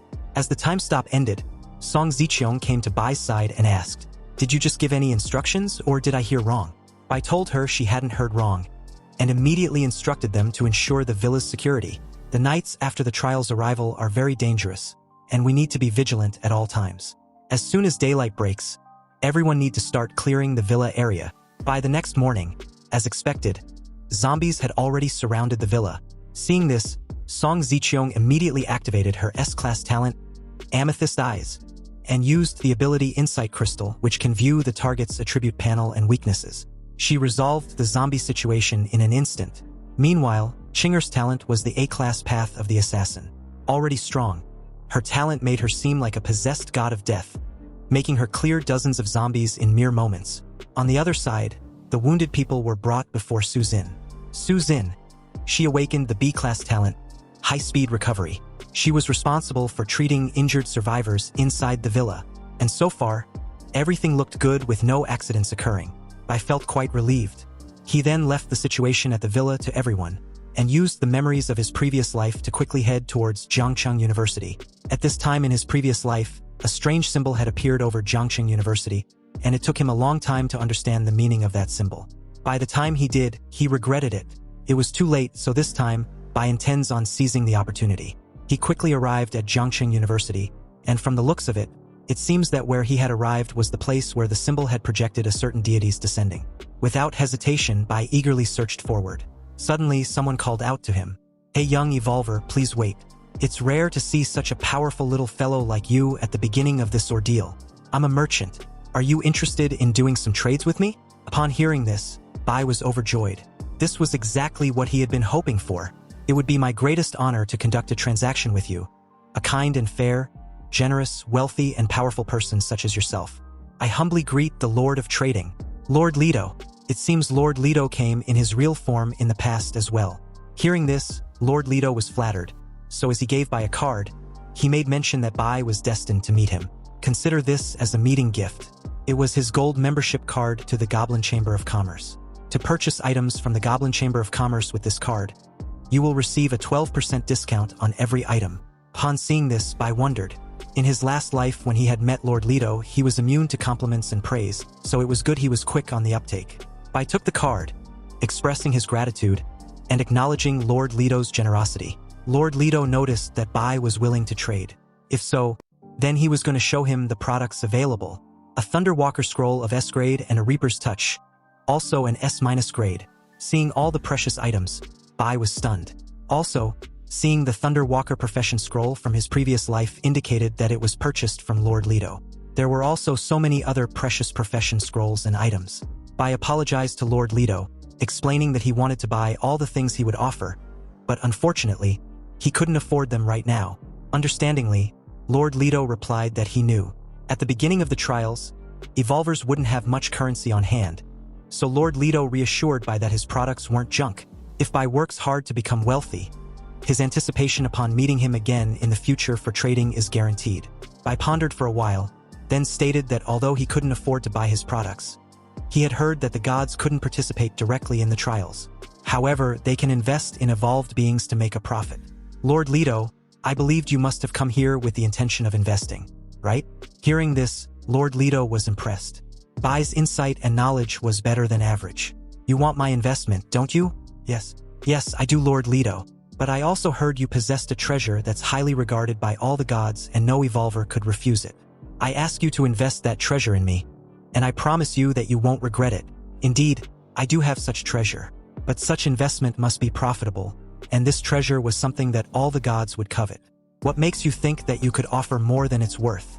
Even if you're my admirer, doing a business that would lead to a loss isn't in me. Hearing this made Bai transform, showcasing his bone claw and heavy hammer skill.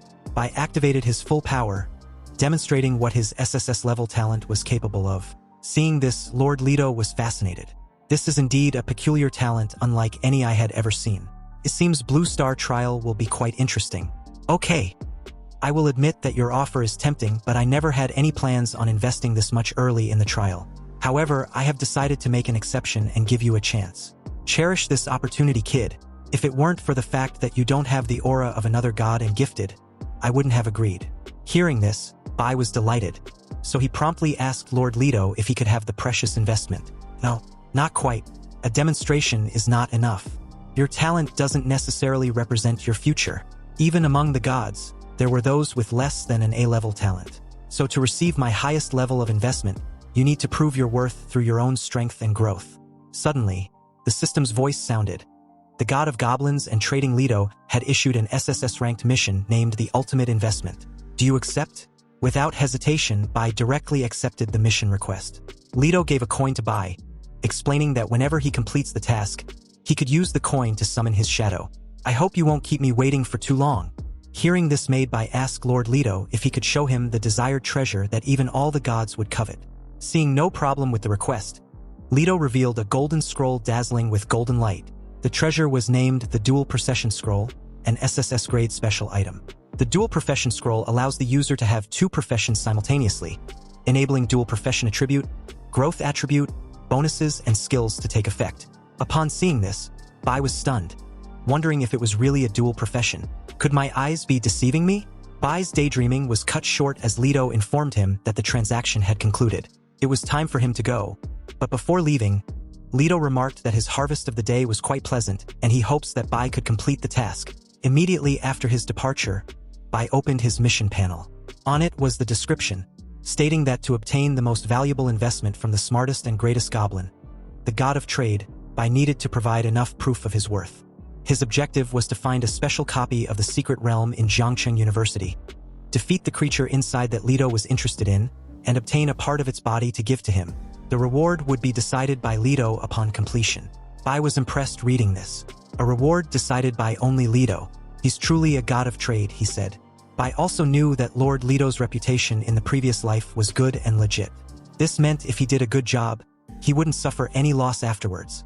Now, his biggest problem was to find the secret realm in Jiangcheng University. In Bai's previous life, he had never heard of a secret realm in the early days in Jiangcheng University, which only signifies that it was well hidden. He began to ponder where he should start looking first.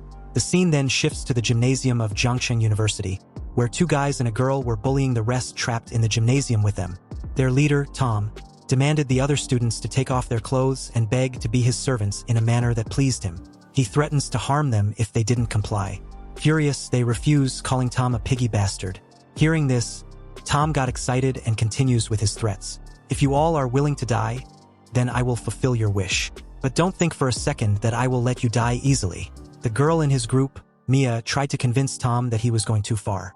But what she received in return was a slap across the face as Tom tells her to fuck off. Suddenly, a massive commotion occurred at the entrance, removing the debris in the process. Everyone was startled seeing this. At the entrance was Bai, asking Tom if he was responsible for beating the rest of the students. Hearing this, Tom smiled, proudly admitting he was indeed the one. What are you going to do about it? However, in the next second, Bai was upon him in an instant, shocking him and his minion and also Mia. With his bone claw, Bai tells Tom to go meet the King of Hell, slicing through him without any resistance. And like an idiot, his minion dashes towards Bai from behind. Mia was scared shitless, her expression highlighting how fucked up she was. As Bai holds the minion's lifeless figure by the head, he proceeds to ask if anyone among them was from the medical faculty. He was looking for something and needed assistance from someone familiar with the medical faculty. The students immediately began to ask themselves which person among them was from the medical department. It seems that there were no medical students in sight, but suddenly one of the girls, Gia, pointed at Mia. So as Mia laid on the floor in panic, Gia continues that she remembers Mia was from the medical department. Upon hearing this, Bai turned to Mia, who was still on the floor. Mia immediately started pleading, begging Bai not to kill her. She didn't hit anyone, and although she may be white, she believes in her heart that she's one of them. Upon hearing this, the guys behind her laugh hysterically, while Gia turned her head away in embarrassment at Mia's audacity. Mia continued that if Bai was to spare her life, she'll do anything in return. Gia reiterated that Mia didn't participate in any wrongdoing, and had even tried to stop the two guys. Bai replied that he understands. The very next day, outside the university's gymnasium, Bai informs everyone that Mia will stay with him, but everyone must leave. When they leave, they should follow the trail of zombie corpses to the Jiang City East Mountain Villa area. Upon arrival, report with the name Chen Bai, and the people there will help you settle. Hearing this, everyone became tense, expressing their concern that the city was full of zombies, so how could they possibly leave? Additionally, the Jiang City East Mountain Villa was far from the university. They feared they could die on the way there. Bai reassured them that he had cleared almost all the zombies along the way, so they didn't need to worry as much as they wouldn't be in constant danger. He points out that they were all survivors, which means they were gifted evolvers as well. If they are too scared to face the zombies now, what would they do when the zombies and monsters start growing in numbers and evolve as well? If they don't start now, one thing is certain: they would be as good as dead in the near future. Upon hearing this, everyone was stunned, their expression highlighting the gruesome reality that awaits them if they refuse to level up their abilities. Jia was the first to speak up, thanking Bai and promising to set off with everyone immediately as soon as they can. As everyone leave, Mia asked Bai why she couldn't leave with them. "Why would you keep me here?" Then, a salacious thought sprouted in Mia's mind, making her blush profusely. She concluded that since all the native students in Zhangcheng University happens to like foreign beauties, Bai wasn't any exception. Why else would Bai keep her by his side? Mia proceeds to tell Bai not to use violence against her. She was willing to be his wildest horse. Hearing this, Bai smiled and told her she misunderstood him. He wasn't interested in a horse ridden by thousands. "Did you forget? I remember mentioning that I needed someone to help me find something in the medical department." Hearing this, Mia felt embarrassed and apologized, admitting that she was so scared before that she hadn't heard anything. And as she got over her brief embarrassment, Mia furiously shouted, telling Bai to not insult her like that. She hadn't been ridden by anyone, let alone thousands of people, and she can prove it. Hearing this made Bai reply that he got it. However, he couldn't help but smile at how quickly she got riled up. A while later, they left the university's gymnasium. Mai was visibly tired, so she started to complain, saying she was very tired from walking so much. "Can they take a break and rest for a bit?" "Of course not. I'm in a hurry, so we have to go now." And with those words, Bai held Mia's waist, pulling her along for the run as she whines about her shirt. A few minutes later, they reached the medical department research building, where Mia was a little frustrated, accusing Bai of being too pushy. She explains that if her foot hadn't caught her shirt at that last second, it would have been troublesome to be dressed in only her undergarment. Looking at the building, Bai asked Mia if this was really the research lab. "Yes, it is. There is a research room on the 3rd floor that only professors could enter. It is said to contain many samples and information about bacteria and viruses. Also, the passageway that leads to the underground basement isn't a garage, but the home of the anatomy teacher and the incinerator. So if there was anything hidden in the medical department that no one knows about, this was the only place she can think of." Hearing Mia's explanation, Bai nodded in understanding. The two then proceed to the virus research laboratory of the university, where there were numerous types of viruses. Seeing this, Bai was impressed and delighted. He remarked that he didn't expect the university to have such a treasure trove. Bai didn't need any invitation as he began to absorb all the viruses he could find. And along with his virus absorption came with several notifications, further elevating his power. However, during the process, the system notified him that he had gained enough influenza virus. The number of points needed to upgrade the influenza virus to a skill has been met, but doing so will reduce his points once again. With a surprised smile, Bai chose to upgrade. The upgrade was successful as he obtained the skill Epidemic Influenza. This skill releases a flu virus that infects a target within its range, reducing all of the target's attributes and adding a negative condition. Additionally, it has a feature called sneezing, which interrupts all chanting, accumulation, charging, and aiming when triggered. A wide smile crept on Bai's lips as he reads the notification. This is indeed a strong skill, capable of causing interruptions and offer a powerful control, especially with the addition of the sneeze effect. It was in that moment that Bai realized that when he was going through the virus tree, he hadn't paid enough attention to the reality of the viruses. It seems that he needed to pay more attention to this aspect when upgrading in the future. Knowing this, Bai also finally realized how terrifying an SSS-level talent really is. He still had some virus points left, and considering that the trial of the Goblin God will definitely not be simple, he decided to use them to increase his strength first. Bai then proceeds to open the Blacklight virus skill tree. He unlocked 2 passive skills, the first being the Flying Eaves and Walking Walls. With this skill, he could cling to any surface, and with the Blacklight virus greatly aiding in enhancing his balance and sense of direction. The second was Combat Focus, which focus on mind concentration. It greatly enhances dynamic vision and reflexes, doubling the ability to control all muscles in the body. He then moves towards a nearby wall, and as he stretched his fisted hand, Bai slowly aim at hitting it. However, the wall shuddered upon impact. This scene shocked Mia greatly. She wondered how it was possible for Bai to shudder an entire wall with just a touch of a fist. Luckily, he didn't use it on me, otherwise I'll be dead by now, she thought. On the other hand, Bai was delighted in his new strength. He thought that if he could control all his muscles, not to mention exerting force between their sizes. Then, even within a hair's breadth, he could throw a full force punch. As he turned around, Bai noticed that Mia was blushing profusely. But when he asked, Mia replied that it was nothing. Hearing this, Bai told Mia to lead the way to the anatomy teacher's place because he was done with the research laboratory. Soon, they were in the corridor of the Virus Research Institute basement, and up ahead of them was the entrance to the incineration room. However, due to the lack of electricity in the basement, the corridor was dark. This scared Mia greatly, so as she complained about it to Bai simply told her to stop walking. They've reached their destination. He could feel it, but at the same time as Mia heard this, she crashed headfirst into Bai. Opening the door, Bai warned Mia for the second time to wait in the corridor and under no circumstance should she enter. And although she was scared, she reluctantly agreed. As Bai entered the room, the system immediately notified him. The system asked Bai to confirm his entry into the Dungeon of Instants, the cooling incinerator. There was also a recommended level ranging from 5 to 10. So with a confident smile, Bai's response was a yes. Upon confirmation, the system then notified Bai that a successful clearance of the Instance Dungeon will make the dungeon exist permanently. But if it isn't cleared within 2 days, it will permanently disappear. Seeing this, Bai realized that this was the reason why he'd never heard of this dungeon before in his previous life. Suddenly, the corpses there began to move. Seeing this, Bai readied himself, activating his bone claw skill. Immediately after, the dead bodies suddenly woke up, with one even crawling on the ceiling.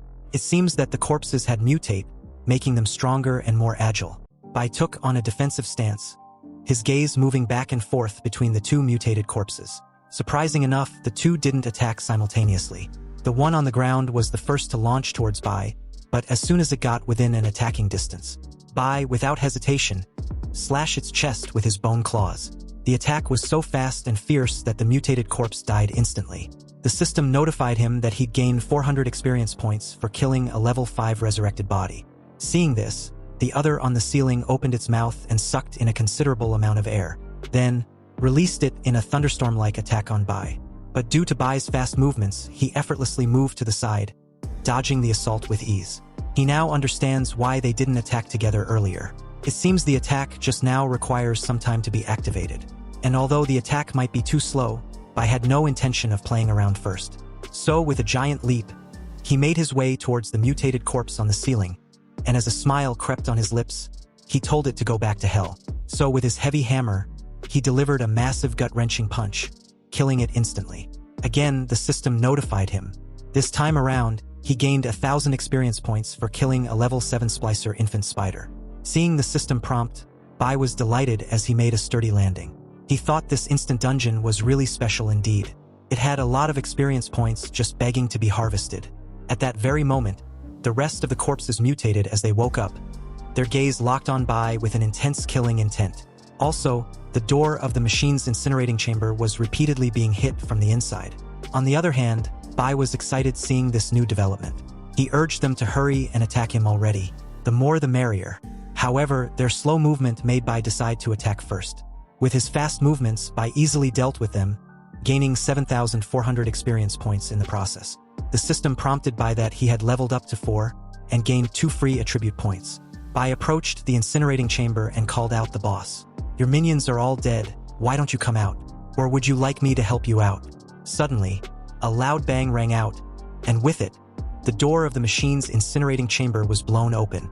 Bai was immediately alert, his gaze fixated on what was in front of him.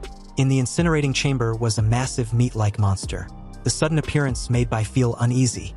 He wondered how it was possible for the meat-like monster to evoke such a strong sense of danger in him. This prompted him to quickly take action to eliminate the monster before it could evolve any further. So without hesitation, Bai launched an attack. However, the monster swiftly blocked it with a hand. Bai was undeterred and followed up with an attempt to infect the monster with his evolved flu virus. But the system notified him that the skill had no effect on the target. So as the meat-like monster fully emerged from the machine, it transformed and retaliated with a powerful punch which sent Bai flying and crashing into a wall, denting it greatly. As the dust cleared, Bai, staring at the monster, was impressed with its strength. In front of him was now a completed transformation of the meat-like monster Biomaniac, a giant monster over 5 meters tall. Biomaniac immediately dashed towards Bai at full might. Seeing this, Bai countered with a powerful punch in the stomach, then immediately did a backflip, evading Biomaniac's attack. However, Biomaniac had a high-speed regeneration ability, and with this, it swiftly recovered from the heavy punch with ease. Seeing this new development, Bai was oddly thrilled. He hasn't been able to fight going all out since his reborn. But now, the prospect of being able to do that against Biomaniac would be able to sharpen his hands and feet that had been rusty for the past few days. He also made mention of using Biomaniac to restore a little bit of his strength. An hour quickly passed by, and the fight was still ongoing as Bai continued his relentless onslaught. Biomaniac, on the other hand, kept up the pace, healing himself over and over again. Bai found the whole situation interesting as he began to ponder if Biomaniac's regeneration was infinite. So with curiosity, Bai activated a status read of his hourglass, which allowed him to recover instantly by enabling him to access an earlier copied state of himself. And just like that, the fight resumed again for another hour. At this point, Biomaniac was taking a longer time to heal. And Bai noticed this, so he questioned if Biomaniac's healing ability was going to eventually stop at some point, right? Again, an hour passed, and it seems that Biomaniac was nearing its limit. It laid on the ground, trembling and exhausted. Seeing this, Bai urged it to get up and continue with their fight. He hadn't had enough. Soon, an hour passed again, and at this point, Bai was basically being a bully. So as he stared at a defeated and trembling Biomaniac, who had reverted back to its little meat-like form, he questioned if he could not regenerate anymore. How disappointing. Anyway, it was fun while it lasted. But it's almost time to end this. Don't you think so? Bai asked this and immediately stomped on Biomaniac, crushing it into pieces and killing it. The system revealed that Biomaniac was a level 8 boss and killing it merit a whopping 10,000 experience points. Furthermore, Bai leveled up to 5 and gained 2 free attribute points. Bai received another notification that the dungeon had been successfully cleared, and he now had the option to exit anytime. Also, the instant dungeon cooled incinerator had been made permanent with a cooldown of 3 days. The system then presented Bai with an option to upload the clearance video as a paid video guide. All the payment would belong to the uploader. There was also an option to hide his face, ID and name. The price of viewing the video can also be set by the uploader. Seeing this, Bai agreed to the terms and requested to hide his appearance. The scene then shifted to Dongshan Villa area, specifically, Song Ziqiong's villa. Inside her room, she was being treated by Su Zin. Suddenly, Song Ziqiong immediately sat up straight, shocked at the announcement in the chat group. An evolver named White had uploaded the clearance video of a nightmare-level mystery dungeon, cooled incinerator, with a recommended level of 5 to 10. The viewing price was set at 1 copper coin. Seeing this, Song Ziqiong and Su Zin, with a nervous anticipation, decided to watch the video together. At the same time, other pioneers were way ahead of them. They had already tuned in from wherever they were. A girl was stunned by the speed at which Bai fought the monster, so she had to slow down the video to observe it carefully. Another was delighted that Bai was fully recovered. A guy with a headband was excited upon witnessing the fierce fight, and another, after observing, realized that the monster's regeneration was on a whole different level than Bai's. Although not infinite, was better than anything he'd ever seen. The chat group immediately exploded with comments after comments. Some were of Bai's insane power and also Biomaniac's. Others were about their admiration towards him. Overall, the fight was intense and impressive. Back at the cooled incinerator dungeon, Bai had successfully absorbed all traces of Biomaniac and his minions. The system notified him that he'd gained 300 black light virus evolution points after the absorption of the special complex mutant. It seems that the black light virus had its own evolution points which were different from the virus points of talent. With his current resources, it meant Bai can only evolve the abilities and skills of the black light virus. Upon realizing this, Bai was actually delighted with the information. The system showed that with his evolution of his black light virus, his recovery speed had increased by 300%. He also acquired Biomaniac's Grade A passive ability skill, Cell Regeneration, and this was triggered by his black light virus. This skill allowed him to use a certain amount of his stamina or other energy to regenerate as quickly as possible, including a severed limb. The skill can also be turned on or off. Knowing there was a low probability of getting a passive skill, let alone an A-level skill at that, Bai was delighted with himself. Then, finally, it was time for him to check what the nightmare-level boss dropped. In front of Bai were 3 golden rewards that dropped. The first reward Bai picked up was a scroll, a unique A-level biodemon professional scroll. It was an evil profession that absorbs other living beings to improve itself, and has the ability to stimulate its own cells to greatly enhance its strength and recovery capabilities.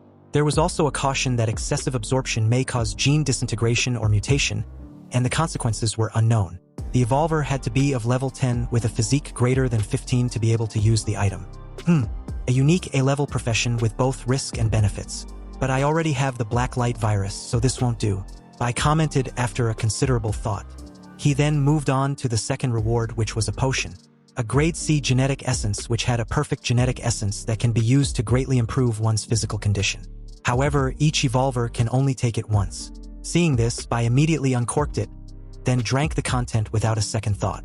His strength, physique and agility permanently increased by 2, 6 and 3 respectively. Then, the last of the 3 was a cloth named the Faceless Skin. Curious, Bai picked it up, and upon doing so, he realized that it was a D-grade special defense item. A special skin product with an excellent defense, multiple genes, and can alleviate the problem of a sagging skin. It adds a +10 each to an evolver's agility, physique, and defense. Also, it had 2 effects on the body. The first was called body shaping, which could improve body shape when worn for a long term. However, this was recommended for women because it had a better effect on them. The second was called dynamic skin. After wearing it, an evolver can change the color and shape of any part of their body according to their own ideas. Seeing this, Bai was a little taken aback. The description of the dynamic skin was a little ambiguous. Is it a body change or is it an equipment item? Alright. I also managed to pick up some of the monsters dropped. Bai said this as he opened his system's inventory. And upon doing so, he realized that the other dropped items were all ordinary equipment that could be worn as inner armor. Although it wasn't the best quality, Bai was fine with it. But at that moment, a D-rank active skill book, the active cells, caught his eye. It increases cell activity for a short period of time. Thus, an evolver's recovery ability rises dramatically as a result. Its cooldown time is 10 hours. However, there was a note that states if an evolver already had the advanced version of this skill, which was the cell regeneration, then this skill book would be invalid. Seeing this, Bai commented that it didn't matter. After all, these life-saving skill books can be traded for other things in the system's chat room. Also, it was almost time for Bai to leave. And as long as he hands over the part of Biomaniac's body to Lord Leto, then the mission will be completed. Bai wondered if Lord Leto would even imagined that he'd be able to complete the task this quickly.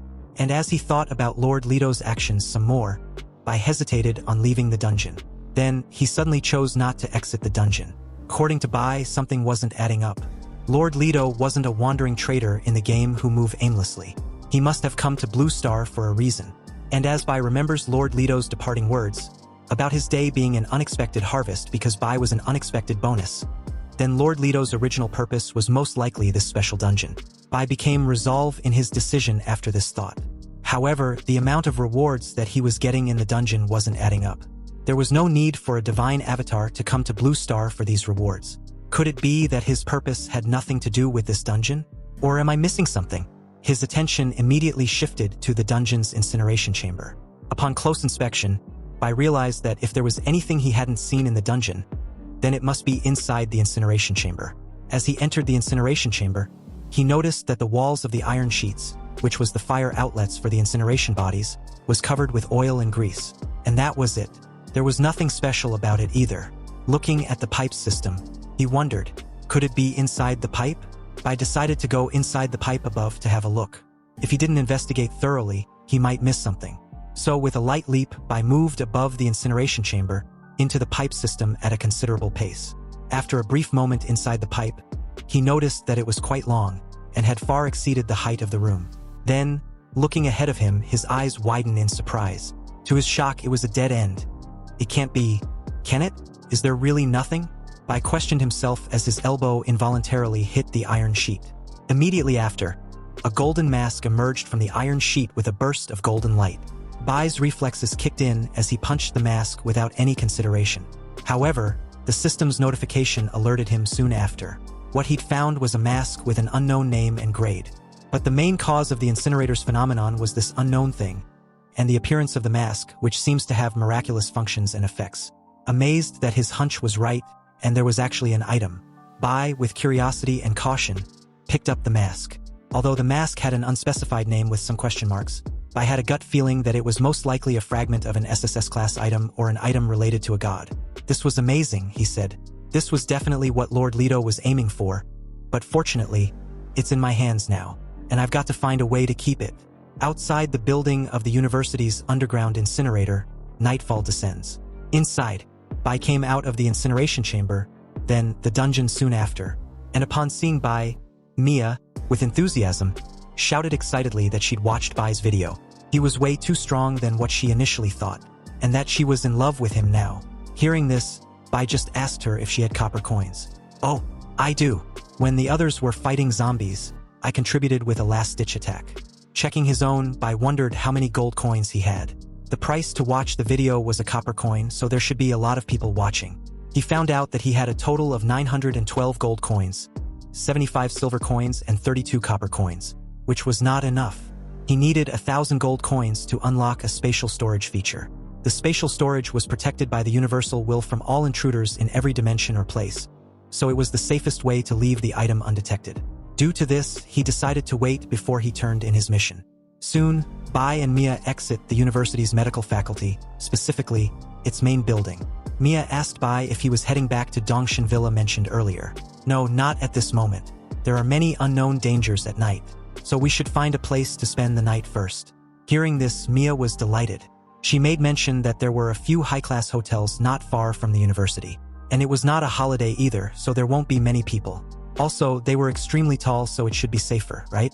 Bai had no objections hearing this, so she told Mia to lead the way. They made their way to the Love Couple Hotel. Inside a room named Hundreds of Temptations, Mia, dressed in a nurse uniform, asked Bai if the uniform was to his liking. "No, I don't like this one." Hearing this, Mia apologized. She thought Bai picked this hotel specifically for this purpose. "Indeed, I did pick this hotel for this purpose, but I simply don't like what you're wearing right now."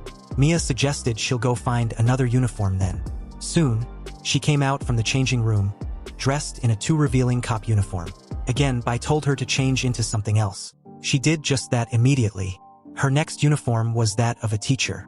But same as previously, she was told that a change of uniform was needed because she wasn't well behaved enough. Next was a student, but she was boring, so another change was needed, preferably a more interesting costume.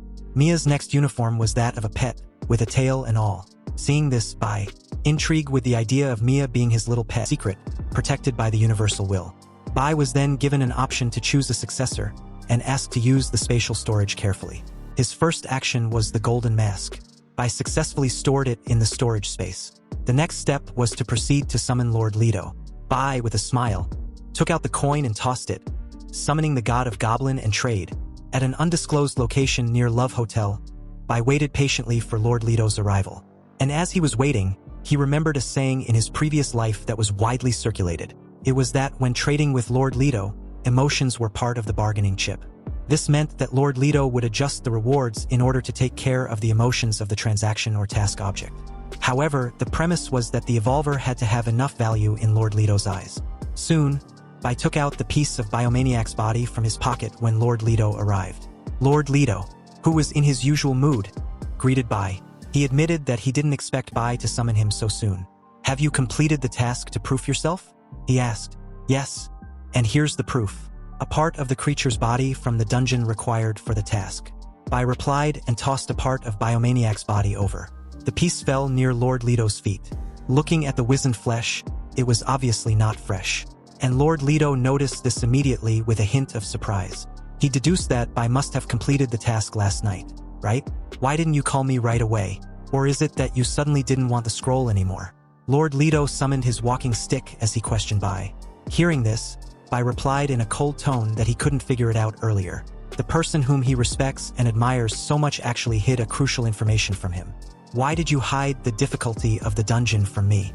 It wasn't until I entered the dungeon that I realized that it was a nightmare level. And if I hadn't had some tricks up on me, I would have died in there." Considering Bai's accusations, Lord Leto replied after a brief moment that he understands Bai's frustration, but he can explain. In fact, it was part of the test if he's being honest. There was no way he would hand over such a treasure to someone who couldn't handle the unexpected. So with this realization, Lord Leto hopes Bai understands. Bai, still maintaining his cold demeanor, replied that he got it. Anyway, what's the reward and the next task? First, Lord Leto admitted that it was wrong of him to hide the information from Bai in the first place. Second, since Bai had proven himself, he had to reward him. However, this time around, the reward was of Bai's choosing. Also, the next task will be the final round. How's that? Hearing this, Bai smiled for the first time upon summoning Lord Leto. Bai then paid his respects to Lord Leto for his understanding and generosity. Acknowledging Bai's appreciation, Lord Leto told him to take his pick with the highest quality B rank items. Immediately after, numerous items suddenly appeared around Bai, shocking him. Seeing the items on display, Bai was impressed. He chose a B rank recovery scroll. Bai's choice also impressed Lord Leto a little. He commented that Bai was indeed knowledgeable and had a clear goal in mind. So with the reward session over, the next thing was the final task. Upon hearing this, Bai's entire demeanor stiffens as his eyes widen in complete shock. In front of him was an SSS-level task, named the Ultimate Investment, issued by Lord Leto. This final round was to get 2 SSS-level profession scrolls. 2 SSS-level profession scrolls? Bai shouted in disbelief. So with a nervous look, Bai questioned Lord Leto if he knows the level of difficulty the task was. Even gods are not born with SSS-level professions. Of course I know. I know all too well. After all, my first profession was an A level. However, it's my best treasure, so it must go to the best place. Otherwise, I would have a hard time parting with it. Left with no choice, Bai agreed, accepting the task with full confidence. Meanwhile, at the same time at Dongshan Villa area, Song Ziqiong and her men were in a dire situation. Their territory was invaded by a level 5 mutant giant rat. With a strength of 18, agility of 20, physique of 19 and energy of 3. This was the only information they could get their hands on since their difference in levels were too great to see the rest of the giant rat's abilities. As Dongshan Villa area faced several casualties, Song Ziqiong, Chinger, and a couple of guards hid behind huge rocks amidst the chaos, observing the movements of the giant rat. Chinger briefed Song Ziqiong that the rat they're currently facing was much bigger than the previous ones. Also, the 2 teams which had encountered the rat had been completely wiped out. Hearing this, Song Ziqiong replied, knowing all too well that the mutated rat had its attributes higher than theirs about 3 or 4 times. Hearing this made Chinger ask what they should do then, since they were unable to deal with it. Looking at her injured men, Song Ziqiong ordered them to stay away from the giant rat for now, but should continue to observe its movements. However, unbeknownst to everyone, the giant rat had a high sense of smell, and had caught on to their scent at that precise moment. Seeing this, Chinger's eyes widened upon realization, but it was too late. The giant mutated rat, with its fierce movements, was upon them in an instant. Song Ziqiong shouted for everyone to run away as Chinger helps her evade the rat's assault. The mutated rat began to wreak havoc over and over without any signs of slowing down. Amidst the deafening chaos, Chinger tried to help Song Ziqiong to her feet, urging her about the need to escape their immediate vicinity as soon as possible. But witnessing the rat's agility, Song Ziqiong replied that it was too late, and indeed it was, because at that moment, the giant rat launched at them high in the air with an intense killing intent. Fortunately, above them, including the rat, was a purple ball of lightning, shot from the sky, aiming directly at their location. This mysterious light was Bai, who landed directly on top of the mutated rat with a massive kick, killing it instantly. Seeing Bai's sudden appearance, Song Ziqiong's face lights up like a Christmas tree. It was obvious that she was way too delighted with Bai's arrival. Standing on top of the dead rat, Bai noticed that he arrived in the nick of time. Any moment later would have been too damaging to mend. He ordered Chinger to call the men to clean up the villa's compound, and make sure to compensate and reward those who died. And as for Song Ziqiong, she should brief him on the situation so far. A while later, inside Song Ziqiong's villa, Luli briefs Bai on what happened since he left. They had been able to clear out the zombies. But soon after, the mutated rats, which were originally located at the east side from the villa's location, swamped in their territory like ants. Also, they lost 6 warehouses and the number of casualties exceeded 100. Luli hands the documents over to Bai, who praised everyone for their efforts. Based on the information he'd received, it looks like they've all worked hard. Bai assures everyone that he will clean up the mutated rats in the area the following day, and also find out the source. Hearing this, Song Ziqiong, still with her warm smile, thanked Bai for his concern. But they will feel uneasy if they all rest now, and had no one to take care of him, so she would like to recommend someone for him this very evening. Hearing this, Bai had no objections. At the door, Song Ziqiong told the person in question to come in. Immediately after, the door opened, and at the door was a young blonde lady with a well-defined good body, a pretty face with a salacious curves that was too enticing to ignore. Song Ziqiong introduced her as a lawyer.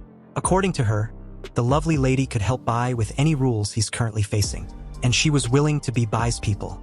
The underlying meaning of her words was pretty obvious. Hearing this, Bai replied that the young lady, Qin Lingyu, could stay and the rest should leave and rest. Everyone left the 2 in the room immediately after those words. Meanwhile, Qin Lingyu, with a seductive demeanor, told Bai that if he needed her to do anything, then all he needs to do is say it. Hearing this, Bai placed a finger delicately underneath her chin and told her that he'd heard that her profession was quite sharp-tongued, so the man downstairs would like to experience it firsthand. Upon hearing this, Qin Lingyu gave a radiant smile, understanding her task with joy. She replied that she understands, and assures Bai that she won't disappoint him. So, after an intense session a while later, Qin Lingyu wipes her mouth clean, thanking Bai for this opportunity. Bai replied, saying he was very satisfied, because Qin Lingyu's technique was really good. He then got up from the sofa and head towards the window. Looking at the view below, he told her to come over. "Let me say a few words about our rule-making requirements here," he said. But as Bai was about to continue, Qin Lingyu suddenly bends in front of him by the window, puzzling him. Bai asked what the reason for her sudden posture. Did she not hear a word he just said? Qin Lingyu apologized that she wasn't paying attention due to her B-level skill. Focus. It allows her to increase the speed of her thinking and the sensitivity of her senses when she is concentrating on anything, and blocks out all other information from the outside world. Listening to her explanation, Bai continued with what he was saying earlier. "Anyway, I asked you to come over so you can see all the 3 areas of Dongshan. From this point of view at the villa, you can see high-end residential on the hillside and lower mountain neighborhoods. I need you to make rules according to these different areas." Qin Lingyu replied that she understood, and continued by asking if Bai had any other requests. Hearing this gave Bai an idea, so with a sly grin, he replied that he indeed did have a simple request, and it was about her abilities. "I'm curious to see how far your senses can be stimulated when you're concentrating on your feelings." Qin Lingyu began to blush profusely when she understood what Bai was implying. She then turns to face the window, activating her focus skill. And what followed after was another intense session throughout the night. The next morning, Bai led a team to the sewerage outlet within the area. He explained to everyone present that he found this place through the architectural drawing and traces of mutated rats. And after a brief exploration, he noticed that it was the lair of those mutated rats. Bai also decided against cleaning the place up by himself. And this was the reason why he brought everyone here. He wants to quickly train strong individuals who were reliable and could be trusted to protect everyone within their community when he's not around. Everyone present was picked and brought here by him to level up. When they become strong and capable, they would be the backbone of the community. Bai turned to face them and asked if they were ready for such a task. In unison, everyone half-knelt and replied that they were ready, calling him Master. Being called Master sounded cringed and awkward, so Bai addressed it, telling them to simply call him Brother Bai instead of Master. It was weird for a bunch of grown men to be calling him Master. This pleased everyone and also squashed the awkwardness from earlier. Bai approached the entrance of the sewerage outlet, and with just a casual movements of his hand, he destroyed the iron bars blocking the tunnel. Immediately upon doing this, the system issued a notification that a special mission, Sewer Hosts, has been triggered. Seeing this, Bai asked the rest if they also received the same notification. After receiving an affirmative reply, Chinger reads aloud that the mission requires them to kill all the mutated rats, the Rat King, and investigate the source of the mutation of the rats. The reward depended entirely on the rate of completion. They all head inside with Bai leading the charge. Due to the tunnel being so dark, Bai was pleased that he took the initiative to ask everyone to bring torches along. However, what surprised him was how clean the sewerage tunnel was. At that very second, a loud rustling sound could be heard approaching. Bai immediately warned everyone to be on alert. The rats were coming. And just like that, within a few distance, a mischief of mutated rats swarmed the entire tunnel. Seeing this, Bai activated his bone claw skill with one hand and the heavy hammer skill with the other. There were a lot of them, so he told everyone to be careful. They soon engage in a one-sided battle as the rats were being eliminated without difficulty. Bai instructed them to be mindful of the injured but not dead rats, since they could pose a threat if they become complacent. A while later, the group successfully managed to kill all the mutated rats, with some of them gaining some equipment. Song Ziqiong gave Bai a brief assessment of their progress so far. They had almost cleared the section of this pipe, and 16 long and short sections of the pipeline as well. But at that moment, another rat approached them, causing one of the men to loudly notify everyone. Seeing this, Song Ziqiong just smiled and said she will personally take care of it since it was only one mutated rat. So as the rat approached them from the shadows, Bai instructed her to use her scouting skill first. When she did, she immediately froze on the spot when she realized that it was the boss. A level 7 boss, the Rat King. She couldn't see his specific attributes, but the strength and agility were 30 and 40 respectively. The Rat King launched at Song Zicheong with evident killing intent, but before it could get any closer to her, Bai leaped forward, deciding to face it head-on. Worried, she told Bai to be careful, but what she saw right after left her speechless. In one clean strike, Bai had swiftly killed the Rat King. He received a Grade E set of Defense Plague Boots. It gives an additional 5 agility points to the user. It also had a poison protection function which reduces the effects of poisonous debuffs. The boots worn by the Plague Bearer will spread fear and death wherever he steps. The disease spreads also. Bai was surprised upon receiving a piece of a full set equipment for killing the Rat King. He immediately puts it on, and although it was a lower grade item, if he were to collect all of them, 5 in total, then they would be several times stronger than that of normal equipment of the same grade. With the Rat King killed, the remaining task was to investigate the cause of the mutation.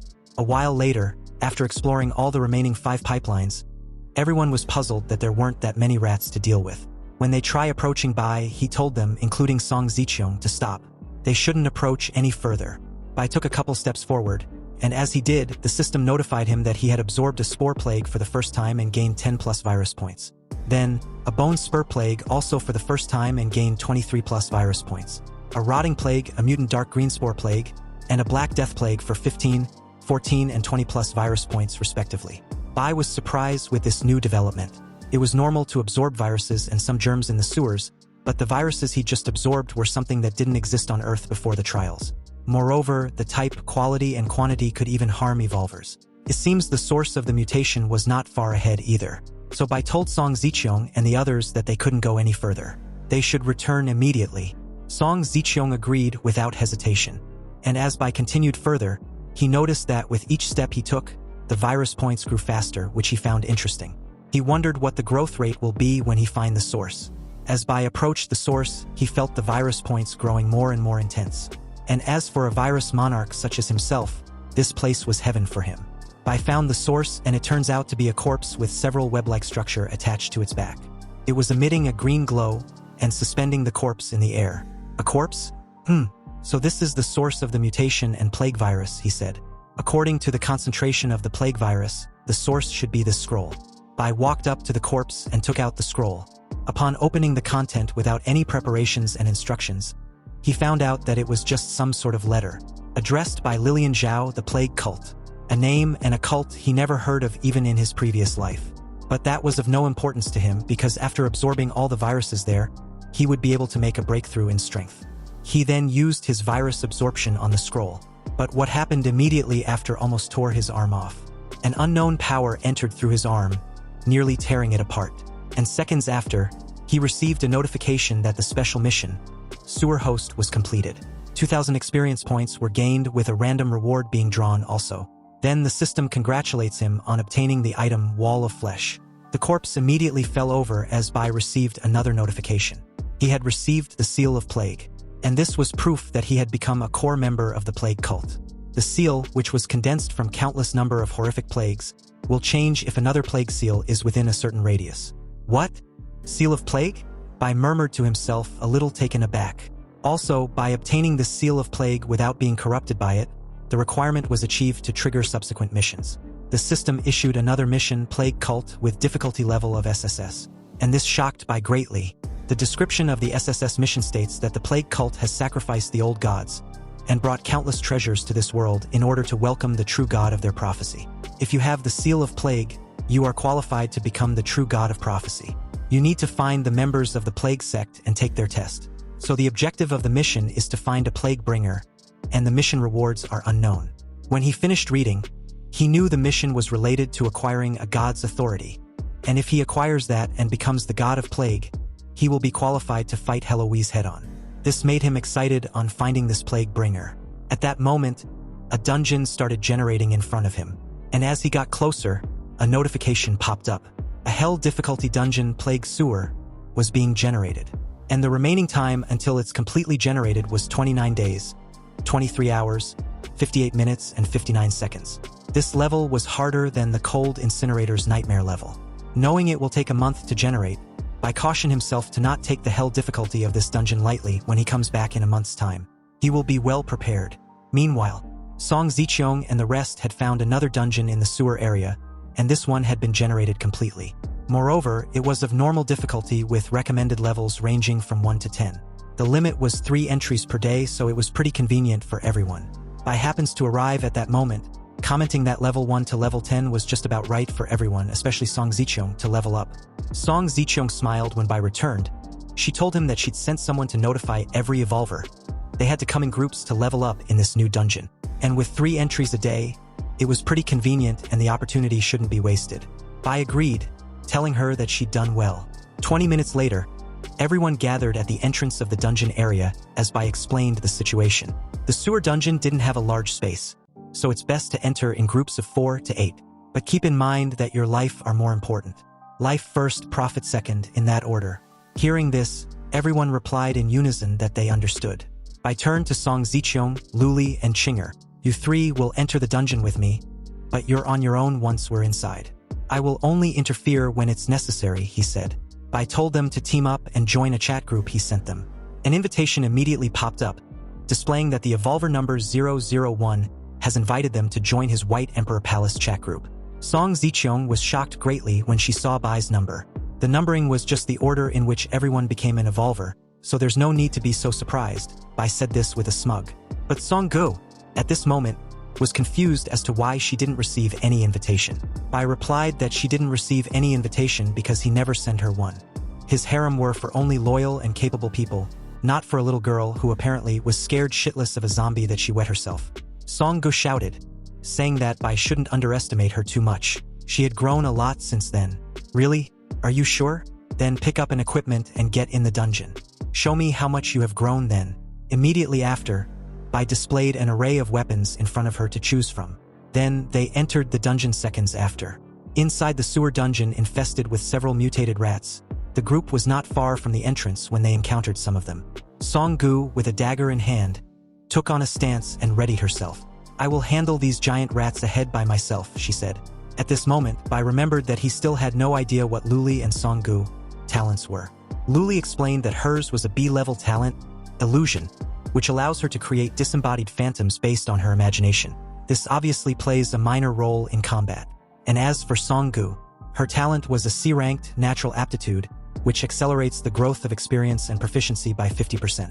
A growth accelerator, It seems that it's not as helpful in combat as your phantom skill. Bai commented on this, to which Luli agreed. Feeling proud of herself, Song Gu was able to successfully deal with 3 mutated rats without any assistance. Also, since the giant rats were obviously more powerful than a zombie, she deemed it a better way to redeem herself. Bai took a couple steps forward, commenting that her results wasn't bad. And, since she was trying too hard to join his harem, he will make an exception. Song Gu was a little flustered when she heard this. She feigned being bored, and replied that she just wanted to prove herself. She wasn't trying to join any harem. Okay then, I will respect your choice and won't send you any invitation. This freaked Song Gu out because she expected Bai to try to persuade her in order to win her over. So, with an embarrassed demeanor, she pleaded for Bai to let her join. Bai wasn't going to make it easy, so in a teasing manner, he made mention that since Song Gu was still being a little reluctant, he would also try to think about sending it, if he has time. This shocked the already flustered Song Gu, making her blush profusely in embarrassment. Her mother cut in at this moment, telling Bai to stop teasing her daughter. After all, she was still young, and she was apparently angry at her for introducing Qin Lingyu to him instead of her. Hearing this from her mother, Song Gu was even more embarrassed. She wanted the ground to swallow her whole. Bai leaned close to her, and with a teasing smile, told her that, for her mother's sake, he would send her the invitation. Upon accepting the invitation to join the White Emperor Palace, we see that Song Gu is evolver number 10261521. Song Gu got excited with this, and immediately run off to kill some mutated rats. Seeing this made Bai comment on how she was behaving like a tsundere little princess. Song Zicheong added that her daughter was just a tough talker, but Bai need not to worry. If they finished raiding the dungeon and go back to the villa, she promised to make sure her daughter calls him daddy. Taken aback by Song Zicheong's bold declaration, Bai asked with a smile, "You are very decisive, aren't you?" "Of course I am. You have to be decisive," she replied in a seductive demeanor. "The world has completely changed, and a young lady like my daughter, who had never suffered before, should have a daddy." Having a daddy like Bai would mean a lot to Song Gu. Meanwhile, in a bathroom of a luxury suite in a hotel somewhere, a young blue-haired lady was enjoying her comfortable life she'd had during the end of the world. and it was all thanks to the advice she'd had from Bai in the group chat.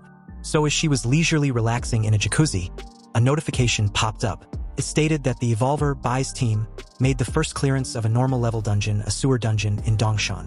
The level was 1 to level 10, and the price to watch the clearance video was 10 copper coins. Seeing this, her eyes suddenly widen in surprise. What? The group leader had cleared a dungeon again? She immediately clicked on the video, commenting that she had never seen a normal dungeon before, so she was curious. But with 10 copper coins and the rate at which Bai was uploading his videos, she will soon go bankrupt if she continues to watch every time. As she began to watch, what she immediately noticed were the women. Why was there so many women? She questioned herself with an evident blush. At this time, many evolvers were also watching the video. One commented that although the women in the video were very talented overall, they weren't particularly good in combat. What he wanted was Bai to take action and fight, so he fast-forwarded to the desired time of the video. Another also commented that the monsters in the depths of the dungeon were of high level. And due to this, even with Bai's guidance, the women still couldn't defeat them, so Bai had to take matters into his own hands and take action. Facing the boss of the dungeon, which seems to be very strong, was defeated by Chen Bai with ease. Other evolvers were also curious about Bai's true power. And whatever it might be, one of them argued that it wouldn't be as powerful as their S-rank leader, Tom, so it was fine. They had just been unlucky and hadn't encountered any dungeons so far. Their conversation was cut short by Tom, who corrected them that Bai killed the boss of the dungeon in one shot. And based on what he's seen, Bai was stronger than him. Meanwhile, back to the blue-haired lady, she was having an exotic fantasy about Bai, a level 10 boss. The group leader is really strong, and the fighting methods he taught those women were also very strong, she said. If only I was in the group leader's city too. I really envy those women, since they were being personally instructed by Bai and all. The scene then shifts to Song Ziqiong's villa. In her study room, Bai called for her, and as Song Ziqiong came over, Bai told her he had a task for her. After everyone had gone through the sewer dungeon, they would probably receive a lot of low-grade equipment. Song Ziqiong's task was to work with Qin Lingyu and Luli to create rules for the economy of the base and equipment trade as soon as possible. Song Ziqiong was on board when she heard this. Then Bai took out some items from his inventory. Anyway, I have something for you, he said. Bai then proceeds to take out the wall of flesh, the faceless skin, and a scroll. When Song Ziqiong saw this, she was speechless. You should be able to see the importance of these items, right? Bai questioned with a smug look. First, Song Ziqiong picked up the wall of flesh, and upon checking its status, she found out that it was a wall material that could grow by devouring flesh and blood. It was also stronger than any wall they could ever build, and could also be a powerful barrier if utilized properly. The second item she picked up was the scroll, which contained some sort of instructions in creating something. And the effect of whatever it is depends on the material used to make it. And it was something that could save your life when needed. Song Ziqiong commented that with these items, they could definitely become the sole ruler of Jiangqing in a short time. The third, and what Song Ziqiong became most interested in, was the faceless skin, which improves the appearance of the body and can be transformed into any appearance. Seeing her excitement, Bai took a seat and asked if the other two was less important than what she was currently holding. What? How can that be? When you're the real owner of all this, Song Ziqiong said with a seductive demeanor. That's why the equipment that pleases you the most is the most important of the three. She then snuggled up to Bai as Bai commented. I don't know much about women's clothes, so I'm wondering if you can surprise me. Song Ziqiong replied that she did had a surprise for Bai, and it wasn't just her. She promised to make Song Gu officially call Bai daddy. She was gonna dress up right now, so Bai should just wait patiently. A while later, in the middle of the night, inside the bedroom of the villa, Bai was carrying a woman dressed in a cat costume. She was fast asleep as Bai carried her, and gently placed her on a white cotton sheet where there were 4 other women, who were also fast asleep. What took place was obvious and didn't need any explanation. And as Bai was leaving the room, he took one last look behind him with an evident smug on his face. He dressed up, equipped himself with the plague robe, and as he did, the system notified him that all his attributes had increased by 5, and he was 2 out of 5 when it came to equipping himself with the plague set part. His day's dungeon raid in the sewer only dropped 1 plague set after 3 attempts. But if he were to get 1 plague set part after every 3 attempts, then he can collect the full set in 3 days. At that moment, Bai got a system alert in his chat group. A member by the name Dreamy had initiated a private chat with Bai. Dreamy? Upon checking the message, it reads that Dreamy had watched Bai's recent strategy video. He gave guidance based on each person's talents and abilities. Dreamy, on the other hand, was not good at combat. So contacting Bai at this moment was to get his guidance. Is that okay? Realizing it was just a person looking for guidance, Bai replied, guidance requires me to have a certain understanding of your talent. If you trust me, then send me your talent details and I can help you after taking a look. If you don't want to reveal your talent details, your attributes details are fine too. But with just that, I won't be able to help you much. Dreamy answered immediately after reading the reply. No, if it depends on talent details, I will give it to you right now, she said. Bai was puzzled. He'd never heard of someone named Dreamy in his previous life. And the people in the group are all pioneers, so she's got to be good. But at that moment, Bai's eyes widened in shock when Dreamy sent her talent details over. Dream Butterfly with dream points of 31.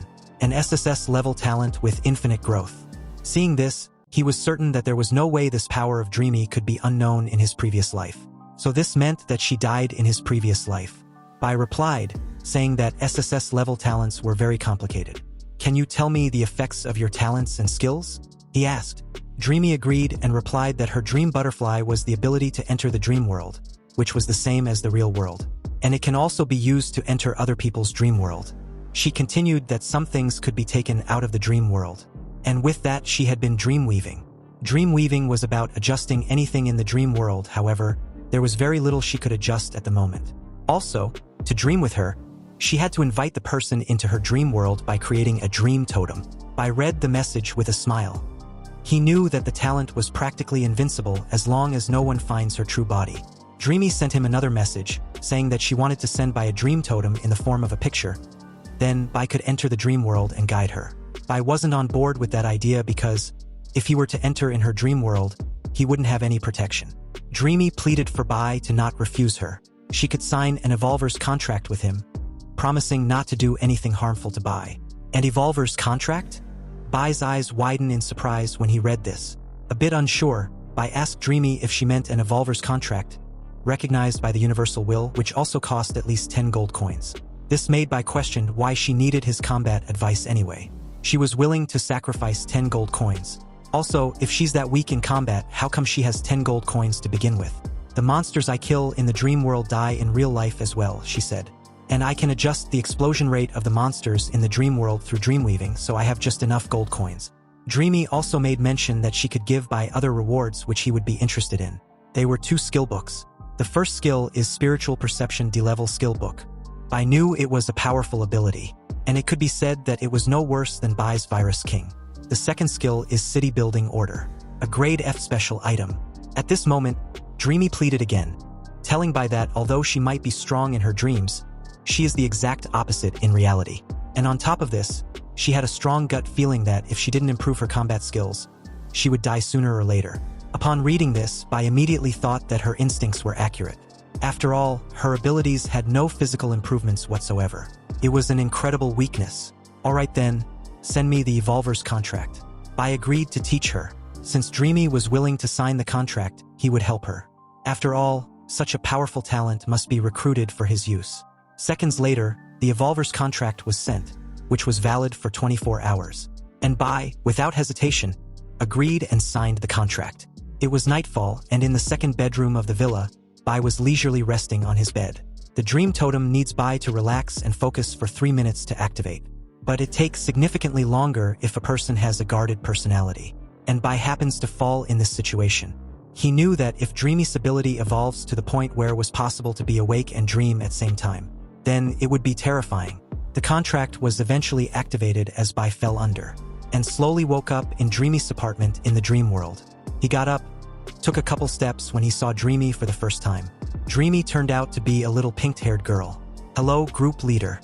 Welcome to the dream world," she said nervously. "My given name is Meng Meng, as in dream, and I've just signed a contract with you, Brother Bai." Bai also introduced himself as Chen Bai. "So, this is the world of your dreams?" he asked. "It's not suitable for combat training." "Oh, not here. I cleaned up a gym not far from here." And as Meng Meng said this, she opened a portal from her apartment to the outside world of the dream. Seeing this, Bai was surprised and impressed. The layout outside was identical to the city before the arrival of the Universal Will. "Is this the gym?" he asked. "It seems that your dream world is very big." Hearing this, Meng Meng, with a bright smile, decided to clarify something. She explained that the dream world was independent and does not belong to her. However, She, as a dream traveler, could only enter and modify it.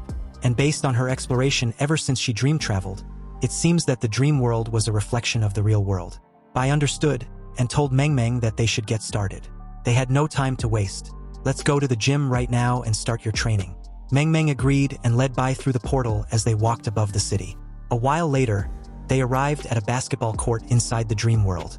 Meng Meng, who had a direct authority in the dream space, just simply snapped her fingers. "Let there be light," she said. Then, immediately upon saying this, the entire court was illuminated. I took a look around, then back at Meng Meng, and commented that she looks like a middle school girl after all, so this place suits her. Meng Meng retorted that she was a novelist before the apocalypse. I took a seat and said to Meng Meng, "So, what you want is to strengthen your abilities in the real world. Then the best way to do that is by learning how to fight." He continued, telling her not to use her dream world abilities against him. She should just use her fighting strength at her current level. Meng Meng explained that all her attributes are boosted to the level of her mental strength in the dream world. And her current mental strength is 48, so Bai should be careful. Bai got up and told her not to worry. She should just attack him with all she has. Hearing this, Meng Meng took on a fighting posture, and with a loud shout, she launched at Bai with a close fist. Bai simply stepped aside with minimal effort as Meng Meng took a swing and missed, knocking herself off balance in the process. Bai assessed the situation and commented that her weight is unbalanced. She can't hit the target and also can't retreat either. Again, upon hearing this, Meng Meng tried again. Only this time, she was throwing punches everywhere with her eyes closed. The scene was so childish that Bai, with a teasing smile, asked, "Is this the turtle punch in a children's martial arts school or something?" "Well, first, you must control your balance. A punch that cannot be recovered is the weakest." The second was that Meng Meng needed to determine her target, expose where she wants to hit instead of hitting randomly. The third was that she needed to watch her opponent and not be obsessed with her own attack. Now that Bai had an understanding of Meng Meng's current level, he told her to remember these 3 points he just said, and she will be fine. Just now, as Bai tried to attack her, the speed of his punches was about 20, and she couldn't handle it. Meng Meng apologized for her inadequacies. Hearing this, Bai told her that there was no need to apologize. She should just work hard in training. Being close to Bai made Meng Meng a bit flustered. She promised to do as she has been told, and work hard. The scene shifts to the villa, and 7 days had passed. It was nightfall and inside at the lounging hall, Song Ziqiong reported to Bai that all the laws had been established and had been posted in the community. There were also people in front of each billboard who were responsible for any explanation needed. Hearing that the state of Dongshan area was already on the right track, Bai informed Song Ziqiong that he would be leaving early the next day. He had been cleaning up Dongshan area in the past few days, but now that the area is stable, the management of the entire area would be left in her hands. Surprised, Song Ziqiong asked why Bai was leaving so soon. She initially thought Bai would stay for a while longer. After all, the plague group was missing one piece. Checking the status window of the plague group, which was now 4 out of 5, Bai replied that he didn't have the time to wait for an E-grade group anymore. There were numerous opportunities and precious treasures out there, and he needed to go out there and grab what he can, before it's too late to do so. Hearing Bai's reason, Song Ziqiong leaned in close and placed her arms around his shoulders, reminding him to also think about them too. He needed to return to them safely. Otherwise, if Emperor Bai's palace get flooded with more harem, no one will be able to control it. "Oh, is there a flood on my land?" he questioned in a flirtatious manner. "If there is, then go summon them all. We will have a good discussion today about how to close the water outlet to avoid the flood." Song Ziqiong was on board, agreeing to carry out the orders immediately. Late in the night, an intense discussion took place, and the entire villa were filled with echoing moans from Bai's harem. This lasted throughout the night to the next morning. So early the next morning, the entire harem had passed out from exhaustion. Bai got dressed and left the room, closing the door behind him. Chinger, who happens to be looking for someone, appeared right after. Upon seeing Chinger, Bai asked her if she is looking for someone inside his room because no one had woken up yet. She replied that she was actually looking for him. Hearing this, Bai asked what the matter was. Chinger reported that there is someone causing trouble in the settlement at the foot of the mountain. Bai was a bit puzzled as to why she was looking for him for this kind of matter. Haven't the community rules already been posted?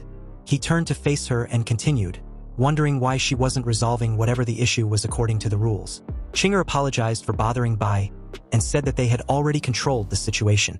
But there's someone among them instigating a commotion, and also claims to be Bai's classmate.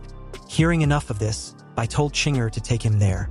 They soon arrived at the foot of the mountain in the villa area, where this classmate in question started shouting for everyone to take a look when he saw Bai. Chinger gave Bai an update on the situation down there. These were the people who are dissatisfied with our daily fee of 1 copper coin, and they want to get free security and stability without paying the price. As Bai descends the stairs, the guy loudly called out to him, stating that his name is Li Chun. Li Chun? I know you, he said, but our rules are not harsh because to get 1 copper coin you only need to kill 1 zombie. That's it. And even if you can't kill a zombie, there were jobs in the community where anyone can earn money. So why are you causing trouble? Li Chun replied that it wasn't a matter of how much money was being collected. Bai was wrong because in the end times, everyone must be careful and help each other out. Now that Bai has resources, he should help everyone overcome their difficulties. Li Chun said this was his advice to Bai as the student council president. Cancellation of the rules would be in the best interest for everyone, and everyone would also appreciate his effort. Bai couldn't help but laugh when he heard this. He neither had the time nor did he want to waste it on someone as insignificant as him. He then told everyone to listen up. There are rules here, and anyone who disagrees or refuses to accept it can leave. Anyone who doesn't leave after 3 minutes will be shot without any mercy. That's right. These are the rules here, and anyone who doesn't accept them should leave immediately. If anyone refuses to leave after 3 minutes, they will be shot mercilessly. Then he tells Chinger to start counting. However, this threat neither intimidated Li Chun nor his followers. He told Bai that there was no need for the countdown because he wasn't going to leave at all. What he was trying to do was to save money for everyone. So all the protesters present will support and thank him. A guard, having enough of Li Chun's actions, loudly shouted for Li Chun to stop with his nonsense. 1 copper coin wasn't a burden on anyone here. Those who don't pay are either worthless or selfishly stingy, and they don't protect those types of people. The rest of the guards also agreed, calling Li Chun trash for not being able to kill 1 zombie a day. But he shouldn't worry because trash like him can become a guard dog at his home. And if he does that very well, he would pay him 2 copper coins a day. Li Chun gritted his teeth, furious at what he just heard. He loudly shouted that he would be leaving this cursed place if he had to. But Bai should just wait. He would regret ever kicking him out. Hearing this, Bai immediately tells him to wait a moment. Li Chun smirked and asked Bai if he'd regret his decision already. Bai walked up to Li Chun, and as soon as he got close, he activated his bone claw skill and immediately sliced him in half. Who had a shocked expression on his face, wondering what just happened. The crowd also had the same expression on their faces when they saw the scene in front of them. Blood drips from Bai's claws as he smirks. He commented that Li Chun was right about one thing. When someone holds a grudge against him and brags about it, they will definitely regret it. Chinger also let the crowd know that they had 1 minute left. Won't you leave? She questioned.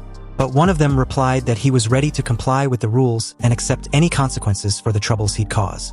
All he asked for was a second chance. Looking at the guy, Bai commented that the guy seemed like an intelligent man. So, with 5 copper coins, things will return to normal after a month. The guy agreed and thanked Bai. As the rest saw this, they also immediately agreed to do the same. Bai left the rest to Chinger, who assured him that she understood what she needed to do. On his way, Meng Meng sent him a message. In her message, she told Bai that she was finding it very difficult to improve her abilities in reality, despite her heightened spiritual energy. Also, she lacked any offensive skill. Seeing this, Bai immediately sent Meng Meng a reply, telling her to take things slow and be patient. He would help her search for books that would help enhance her spiritual energy attacks. Then, Meng Meng wanted to know which city Bai resides so she can visit when she is able to go out. The city was Jiangcheng, and she replied that it was wonderful. She lived in Wuchang, which was a city nearby. Bai offered to visit her if she'd like to join him. Meng Meng was excited with this news. But on the other hand, Bai recalled that in his previous life, he received an S-grade professional mission related to Wuchang. And although it wasn't an SSS grade, it could still be used as capital for exchanging materials or information he needs. So with those thoughts, Bai decided that his next stop would be the city of Wuchang before anything else. Meanwhile, inside a hotel somewhere in Jiang City, 2 guys, Zhang Lupeng and Song Ji, were discussing their current predicament. Looking out the window, Zhang Lupeng asked Song Ji how much food they still had. Song Ji replied that it wasn't much, and based on his estimation, they'll only hold out for 3 more days with 10 people. Zhang Lupeng gritted his teeth and cursed loudly. Damn, this is all due to that special zombie. He effortlessly killed 5 of our men, and on top of that, he has incredibly sharp senses. And as soon as we go down to the 10th floor, he becomes aware of us, not to mention escaping through the back door. The mutated zombie in question was a colossal armored titan. "Seems we're trapped here," Song Ji replied. "Look there." One of the two girls in the room with them said this as she pointed a finger to something outside. Her name was Wei Shirhu, and she had dark brown hair and was wearing a red blouse. "What is that thing? I can barely see it. It's just a faint illusion," they speculated. Seeing something moving quickly on the rooftop of the buildings. "Is it a new type of zombie?" one of them asked. "Whatever it is, it can jump on walls, so it's extremely dangerous. We need not to give away our location," Zhang Lupeng declared, already closing the curtain. But when Shirhu stopped him, "No need to worry, Zhang. I think it's a human," she said. Song Ji, wearing glasses, approached her and asked how it was possible for that to be a human. "Yeah. You didn't see wrong, did you?" Zhang Lupeng asked curiously. The girl, Wei Shirhu, replied that she was certain. "Have you forgotten about my abilities?" Beside her was her friend with black hair in a yellow crop top, Zhang Yixue, who had remained silent until she suddenly declared, "He's coming towards us." Jumping across the buildings, Bai moved through the city until he noticed the enormous titan emitting a red cloud and said, "A tyrant? Looks like I'm in luck. This is an unexpected reward. Coincidentally, I have a plan for a weapon that requires a tyrant bone."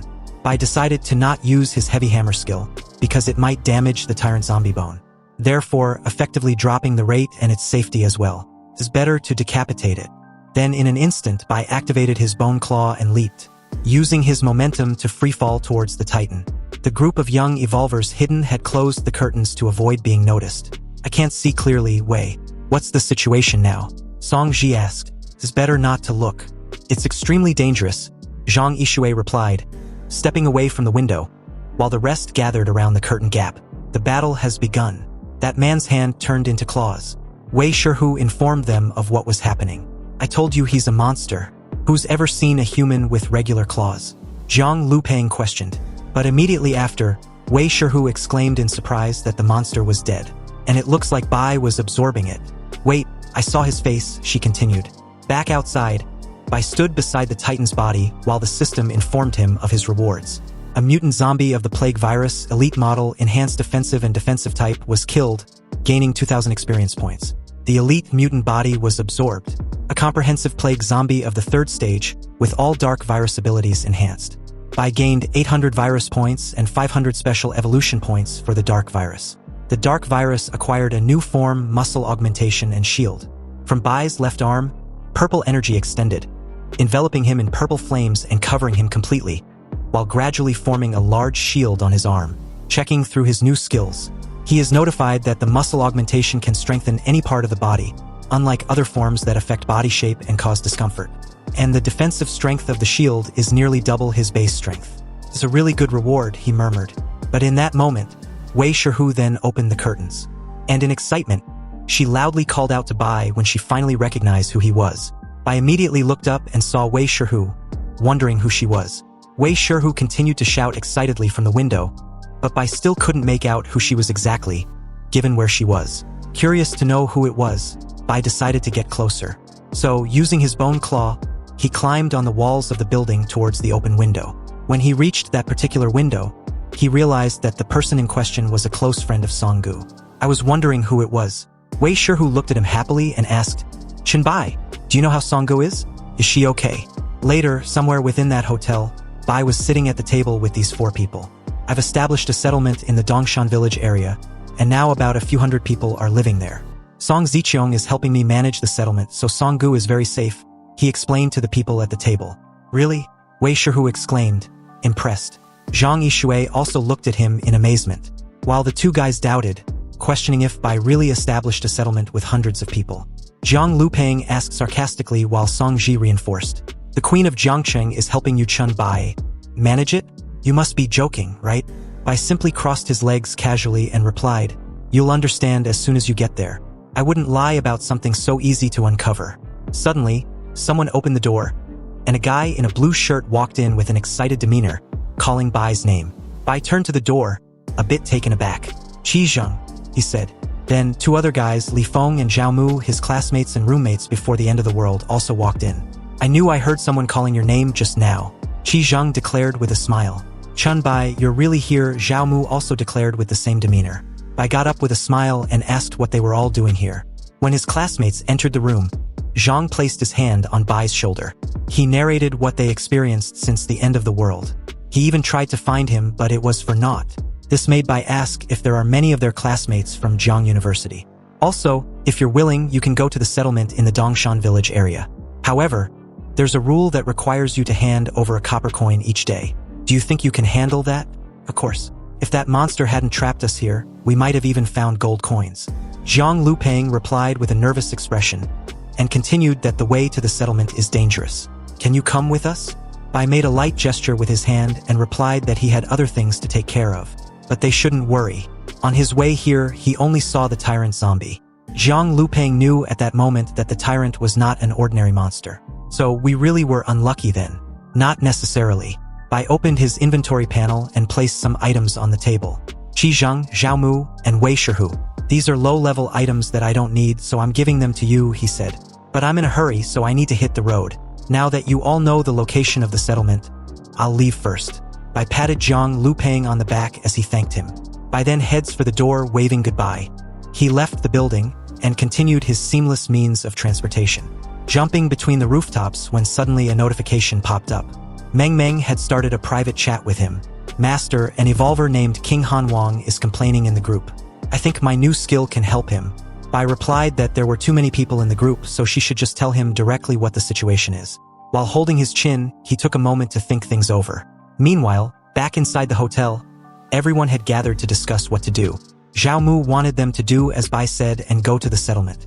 But Zhang Lupeng just said that although it's crucial for them to go to the settlement which was safe and also had other evolvers there, they needed to be patient and prepare well for it, especially since getting to Dongshan from their current location was almost a cross-city journey. Li Feng adjusted his glasses and told everyone to wait a moment. He thinks, but before he could continue, Wei Shihu said something that surprised everyone. Confused, Wei Shihu questioned why Bai had returned. Approaching Bai at the window, she asked if something was wrong. Well, yes, I suddenly need a room to deal with something, Bai replied. And as Zhao Mu heard this, he offered his and Qi Zheng's room. Bai was delighted with this news. He placed his arms around their shoulders and said he need to be alone in the room. Are you guys okay with that? No worries, Qi Zheng said. You can stay in the room and we can keep an eye on you in the living room. Wei Shihu looked at him silently for a few moments and finally decided to join them. He shouted for them to wait for her. In the hotel corridor, Wei Shihu caught up to them, and as she leaned on her knees, she remembered a question she needed to ask of Bai. Do you know Song Gu Evolver's ID number? I want to add her as a friend. Oh, it's 990225. Hearing this made Qi Zheng also ask Bai for his number. He wanted to add it along with Zhao Mu's number. Bai turned to him and answered that it was 001. Qi Zheng looked at him incredulously, then suddenly burst out laughing. We're all evolvers now, but your dry humor hasn't evolved at all, he said. Behind him, Zhao Mu opened the friend request window, walked up to his friend and tapped him on the shoulder. Qi Zheng, you'll find out when you add him. Qi Zheng was a bit confused with this response. So when the notification came through, notifying him that the evolved number 001 had accepted his friend request, he freaked out, screaming. Bai, who was already used to this kind of reaction, just smiled and told him not to just stand there. He should hurry and catch up. 10 minutes later, the three were in the living room. And as Wei Shihu was busy, fiddling with her system window in the armchair, Zhao Mu and Qi Zheng were sprawled on the sofa, chatting. Qi Zheng was still surprised with Bai's identification number, saying that it was really impressive. Indeed, Zhao Mu agreed with him, and continued that Bai made mention that it was the sequence to become an evolved one. So that means he was the first to become one. Zhao replied, resting his head in his hands. Zhou Mu then turned towards him, and questioned if Qi Zheng remembers what Bai posted in the dorm group before the end of the world. There was something about the school changing the date of the physical test to mid-June. Of course I remember, Qi Zheng replied. We ended up exercising for more than a week because of that. He then suddenly sat up, asking what Zhou Mu was going with this. Wait, did Bai already know about the end of the world back then? Smiling, Zhao Mu declared that it might just be a coincidence. But they benefited from that exercise, didn't they? Indeed, we really did benefit from the information Bai provided. It was at this moment that Qi Zheng noticed Wei Shihu's silence. She was totally immersed in whatever she was watching on her system window. She was also blushing. Qi Zheng questioned why her face was red all of a sudden. Hearing this, she got up and left the room, saying that it was nothing. Anyway, I'm going back to my room, so don't forget Chen Bai's instructions, she said. Whatever you do, don't go into his room. Wei Shihu closed the door, and thought of Bai with an evident blush. She recalled the messages she had with Song-gu, and in the conversation she had with her, Song-gu alluded to bisexual escapades. She even suggested that she might not be the only one calling Bai with the name Daddy in the future. Wei Shihu, with a flushed face, couldn't help but have those kind of thoughts about Bai. It can't be what I'm thinking, right? How could it be? She questioned herself. Seriously, Brother Bai and Song-gu and everyone together? Unexpectedly, she heard something not far from her that drew her attention. It was a conversation between Jiang Lupeng and Li Feng. Listen to me, Brother Jiang, Li Feng said. This isn't a simple matter. Bai is definitely lying to us. There are too many loopholes in what he said. Li Feng was speaking alongside Jiang, leaning against the wall side by side. I also feel it's a bit false. Song Ziqiong, the queen of Jiangcheng, being some sort of an assistant for Bai is just too outrageous to believe. No matter how you look at it, it just seems like a show-off. Wei Shihu watched them in silence, and was also careful in order not to be noticed. Back in the dream space, in the magical city, at Han Zhao's house, Bai arrived through the pink butterfly totem, and upon arrival, he greeted everyone with a warm smile, and added that he made some arrangements in the real world, hence the reason why he's a bit late. Looks like I'm the last one here. He noticed 3 people in the room.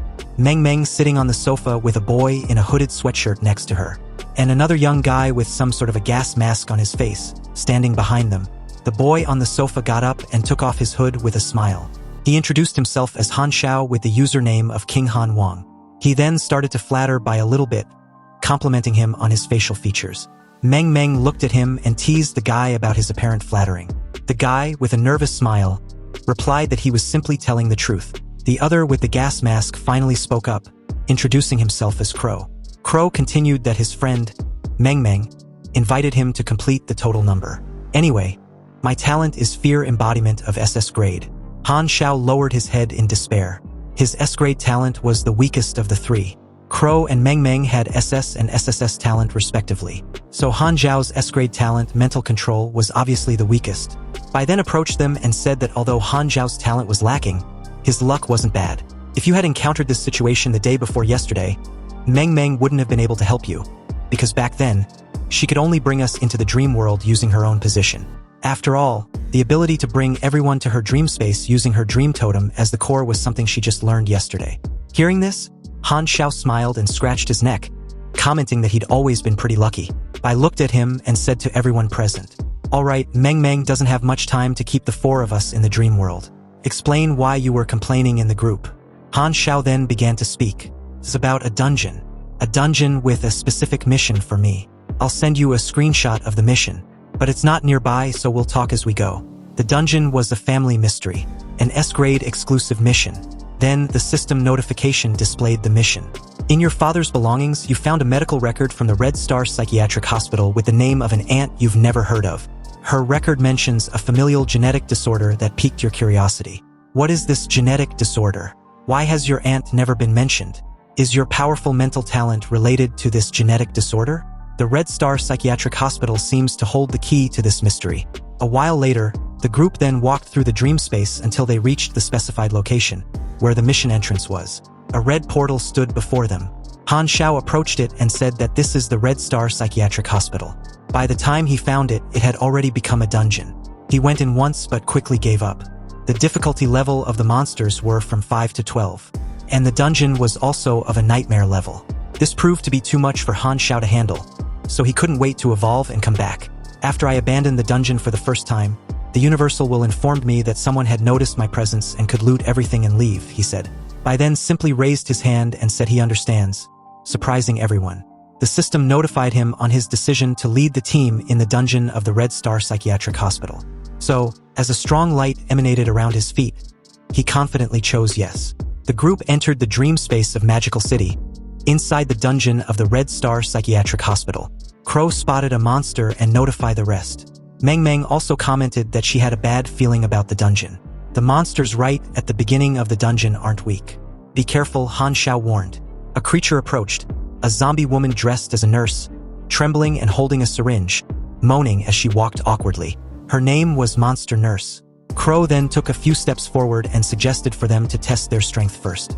The creature lunged at him fiercely, but in that moment, Crow summoned a huge scarecrow that emanated a green aura, activating his talent, incorporation of fear. The nurse fell back terrified, her heart racing, her eyes filled with horror. Fear mode lawful explosion. Crow said this, and with a snap of his fingers, the nurse's heart immediately exploded, killing her instantly. The system then informed them that a team member had killed a crazed nurse. Therefore, the experience would be shared. Meng commented that Crow's ability looks a lot like a villain boss. Han Xiao was stunned and exclaimed in surprise what a powerful ability Crow had. Bai crossed his arms and simply praised Crow a little. A grade D skill card drop form killing the nurse zombie.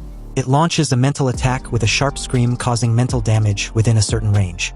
Also, the sound produced will attract the attention of nearby monsters. Crow picked up the card in his hands and said, "Everyone, we are lucky we got a skill drop." Bai then declared, "Han Xiao, you and Meng have mental talents. You both decide who gets this." Han Xiao said, "I don't need it. I just want the items for my exclusive mission. Besides, my talent already has a similar ability." Meng approached Crow and taking the card from his hand said, "Then I won't hold back. Thank you." Meng embraced the card and her hair flew. A strong pink and purple aura emanated from her. And then the system informed the Meng had learned the skill, Sharp Screeching Thought Explosion.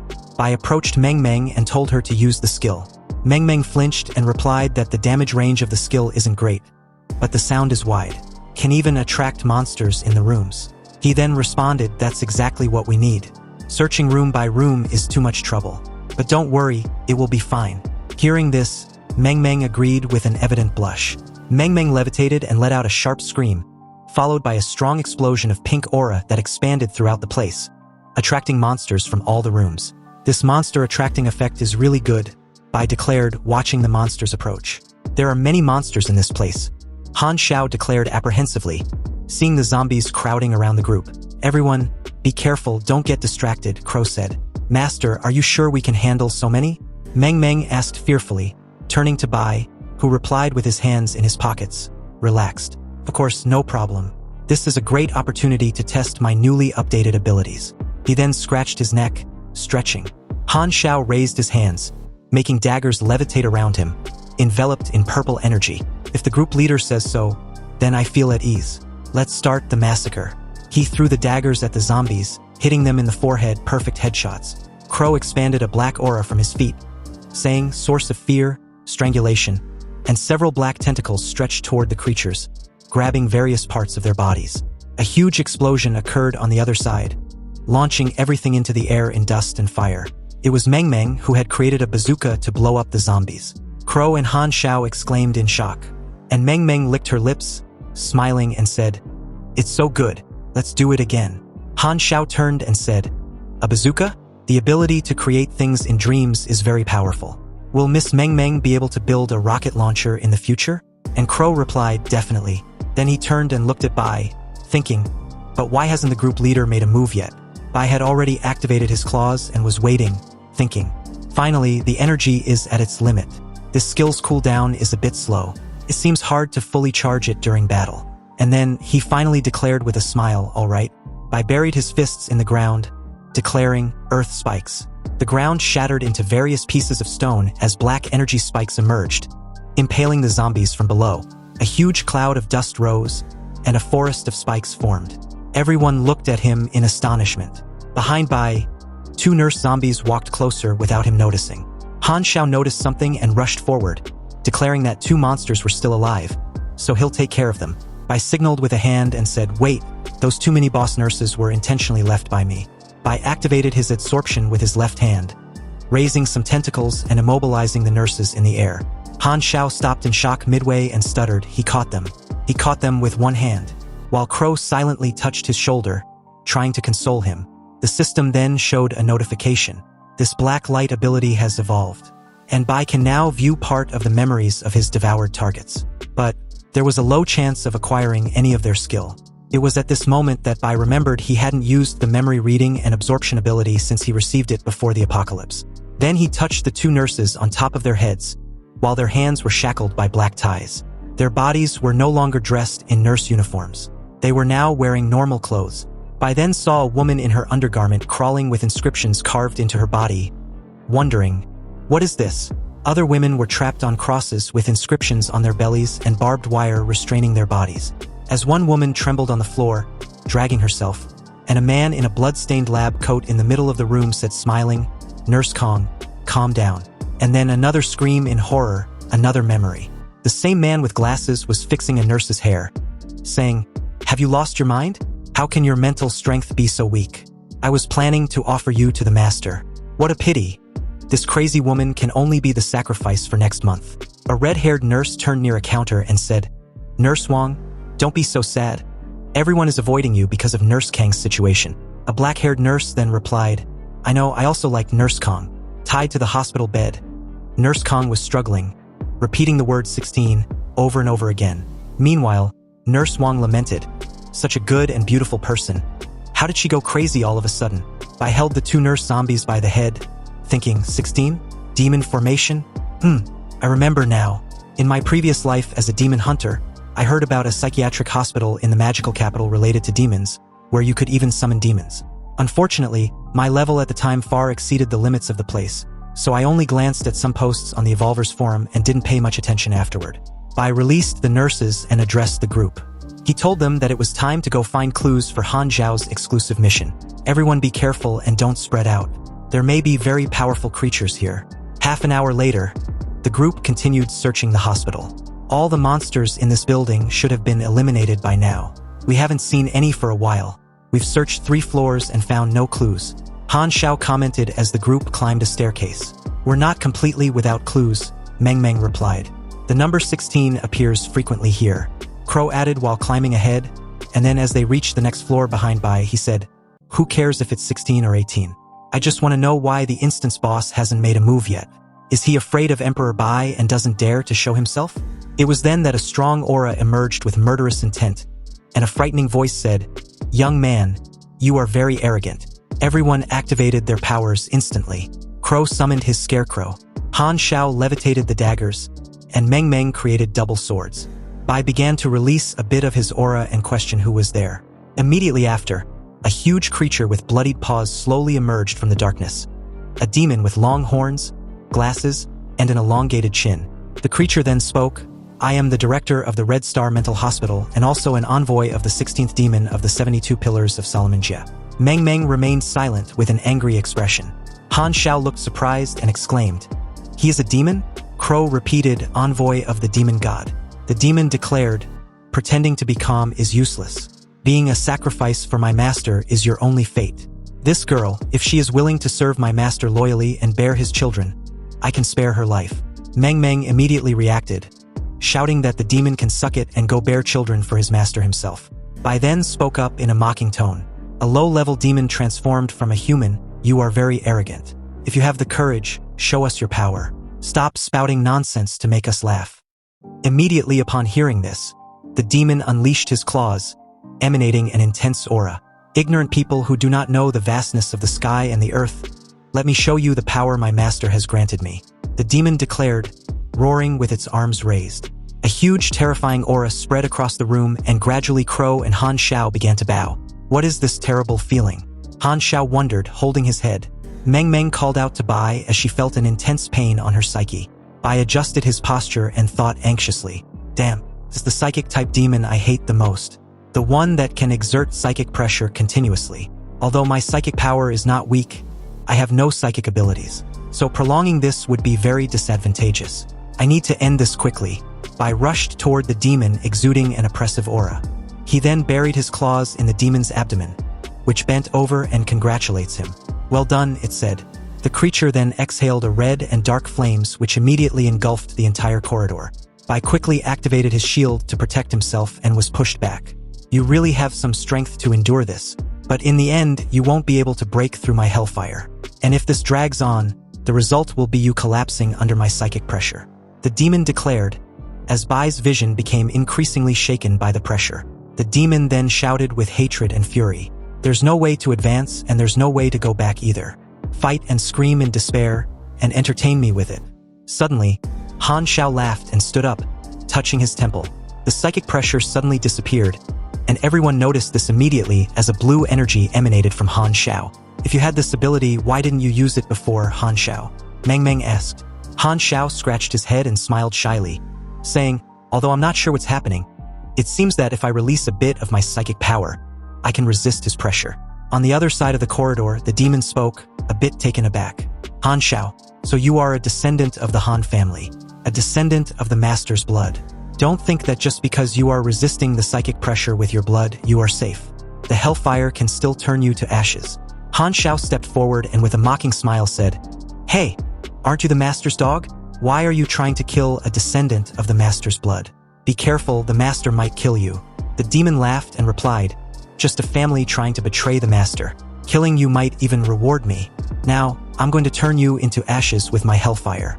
The demon leaned back and gathered a flame in its chest. At the same time, the group rushed forward, led by Crow, who told the two behind him about the need to not let the demon finish summoning his hellfire. They needed to interrupt him.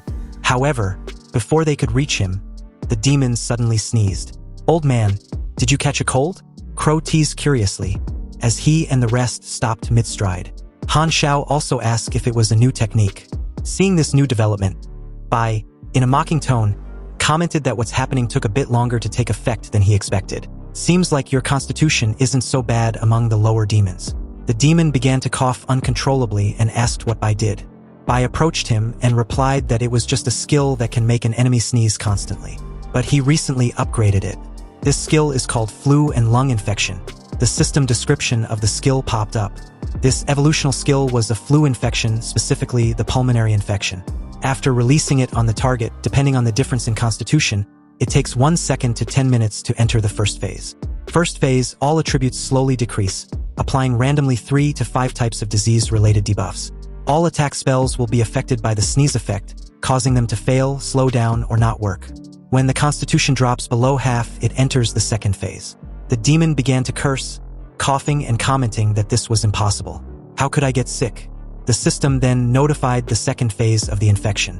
And that's all recovery abilities drop to less than 90%, difficulty concentrating, and 5 to 10 types of disease-related debuffs appear randomly. Breathing ability begins to fail. Bai leisurely approached the demon from behind, who was, at this very moment, struggling desperately to walk, leaning against the walls. The demon thought it was already at a higher level of any life form, so how could this happen? Then the system showed the final part. Third phase, loss of the ability to breathe. The demon fell, trembling without air in its lungs, writhing in pain. Not bad. After all, demons also need to breathe. It was worth the large amount of virus points I used, Bai declared, looking at the demon on the ground and smiling with a sick satisfaction. The system then informed the group that the dungeon boss, Zhao Chonglin, a level 12 demon, was defeated. 30,000 experience points was gained based on the battle contribution. Bai then turned and looked at the trembling group in confusion and asked, "What are you guys doing?" This question made them jump, and as they cover their mouths, feeling nauseated, they also tried not to breathe. Then Crow spoke up, saying that none of them want to catch a cold. Hearing this made Bai laugh. He told them there was no need to worry. If he doesn't release the flu, no one would get infected. Everyone breathed a sigh of relief, and Crow even took off his mask. Meng Meng sat down and commented that Bai's abilities were way too strong. They were simply unmatched. Han Shao also shared the same sentiment. Bai turned to his system window and told them to stop flattering him. After all, the flu skill only works on demons with weak physiques, and there were plenty of monsters that didn't need to breathe. Bai then looked at Han Shao and said he had received the notice of the dungeon raid and the notification to post the strategy video. "How's your task going?" he asked. Han Shao turned to his notification window and wondered how his mission wasn't over yet. Bai told him that the situation meant that the clue of his mission must be hidden somewhere in the dungeon, so he should hurry up and look for it. "By the way, I plan to release the dungeon cleanup video. No one wants to show their face and get famous, right?" He turned to the rest and asked. Crow put his mask back on and told Bai to hide their appearance in the video. Meng Meng agreed, and Han Shao even commented that being low-key was the best way to survive. "Anyway, let's see what the boss dropped first, and then you guys can help me find the clue of my mission quickly." Not long after, the video about the dungeon was published with their usernames. The viewing price was 5 copper coins. Back at the villa in Dongshan, Song Ziqiong and Chinger saw the notification about the video and was surprised. And it wasn't just the two, but several evolvers as well. Even the Emperor-level powerhouse, Shui Chuan, saw the video and a smile crept on his lips. Meanwhile, back inside the hotel in Jiangqing on the 15th floor, the group watched Bai's video of the hospital dungeon. Zhang Yishui stood behind Wei Shihu, and immediately after they finished watching the video, she commented that although Bai's face was hidden, she can clearly see and remember those claws. The white figure of the emperor in the video was definitely Bai, she said. Wei Shihu sat on the sofa with her arms leisurely folded. And as she stares at Li Feng and Zhang Lupeng, she asked why they aren't saying anything. The two of you were the ones claiming that Bai was a fraud. Li Feng, with a confused expression, wondered how Bai was able to raid a dungeon when he was still in the hotel. He continued to say that the video only proved that Bai has a strong combat ability, but it doesn't prove that the settlement he mentioned is indeed real. Zhang Lupeng got up from the sofa, agreeing with Li Feng. That's right, he said. This makes everything we know so far even more terrifying. Has it occurred to you that Bai might be exploiting all the evolvers at his settlement to sustain himself? That's definitely the reason why he is so strong. Wei Shihu immediately got up and replied that it's obvious to everyone that Bai and Li Feng don't get along. Also, he didn't give you any equipment. And as for you, Zhang, why are you still being stubborn? Watch the video I'm about to send you. In the video, a wall of flesh was shown devouring various corpses. Seeing this, Zhang Yishui was shocked and exclaimed in wonder. What kind of monster is that? Wei Shihu, what did you send? Wei Shihu then replied that Song Gu sent her this recorded video. The two then watched the video together. On the other hand, Li Feng tried to protest immediately upon seeing the wall of flesh. In the video, Song Gu explained that the red wall behind her was called the Wall of Flesh.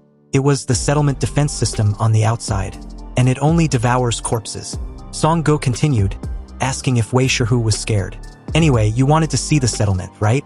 Song Gu proceeded to say that recording videos with the Universal Will wasn't cheap, so she only bought 10 minutes. It should be enough to see from the foot to the top of the mountain. The foot of the mountain is the most populated area. Anyone can enter for a bronze coin a day, but causing trouble will cost you your life. The slope is where many of our relatives live. We plan to expand many recreational areas. Here is the area of the villas at the top of the mountain. I still live at home. You know my house, right? There aren't many people at the top, but it's absolutely safe. Not everyone can enter, but you could end up living here as soon as you arrive, even though you said Bai hasn't made a move on you yet. It's just a matter of time. That big pervert has an insatiable desire. Anyway, come soon because I have a lot to tell you. I need to go farm instances and also improve my physique. Otherwise, even all of us together won't be able to handle him. When the video ended, Zhang Yishui leaned closer to Wei Shihu and whispered, Together? Did you ask Song Gu how many women Bai has? Wei Shihu blushed and bowed her head in embarrassment, replying that it wasn't the point. She continued to blush profusely, thinking that she should have watched the video before sending it to the others. Li Feng then spoke up. Well, it's not a problem now. I didn't expect Bai to be so strong. Actually, I was just suggesting some possibilities for discussion. However, Zhang Lupeng interrupted him, pushing him away and spoke in a desperate tone. Wei Shihu, you can't become Bai's woman. Hearing this, Wei Shihu turned around and questioned what Zhang Lupeng meant. When did I say I wanted to be his woman? Zhang Lupeng continued to say that Bai was too flirtatious and had many women. You definitely won't like that, right? But I'm different. I want only you. Wei Shihu then raised her hand and said in a serious tone, Stop. Don't come any closer. Zhang, whether you want one or several, it has nothing to do with me, she said. Let me reaffirm that I rejected you many times before the apocalypse. I have no feelings for you. I don't like you. Meanwhile, in the dream space in the Magic City, at the instance of the Red Star Psychiatric Hospital on the 4th floor, Bai was checking the drops from the boss he had defeated, while the three accompanying him waited at a distance, fearful. Suddenly, a notification appeared as Bai absorbed the creature's corpse. It states that the organism contains special bloodline factors, and Bai can choose to continue devouring or expel them. Absorbing the lineage factors will affect the black light virus and the host. When he was done devouring the demon corpse, he gained 500 blacklight virus exclusive evolution points. He also received a red potion, which was the bloodline factor, the blood essence of the demon of an A class. A coagulation of the demon's blood can be devoured to gain away demon lineage. When Bai noticed this, he wondered curiously if it was really the lineage factor. Anyway, it actually formed an item, he continued with a knowing smile. I thought it would just disappear. He then turned and asked the group if the boss dropped any good item. Han Xiao pulled out 2 scrolls with a smile and said he got a great drop. An A-class Hell Messenger job scroll and an A-class Hell Black Flame skill book. Meng Meng pulled out a sheet, and as she adjusted the glasses she just got, she said she also got a design for armor and a Class D equipment. On the sheet was a symbol of the demon horns and the blueprint, Hell's Call, Shepherd's Horn. The armor was of range C to S class. In thoughts, Bai placed a hand on his chin and said he happens to know where to get pure demon horns. Upon distribution, the blueprint went to Bai, the job scroll went to Han Xiao with the demon lineage. The Hell Black Flame skill went to Meng Meng. And, since Crow also contributed, he got the equipment.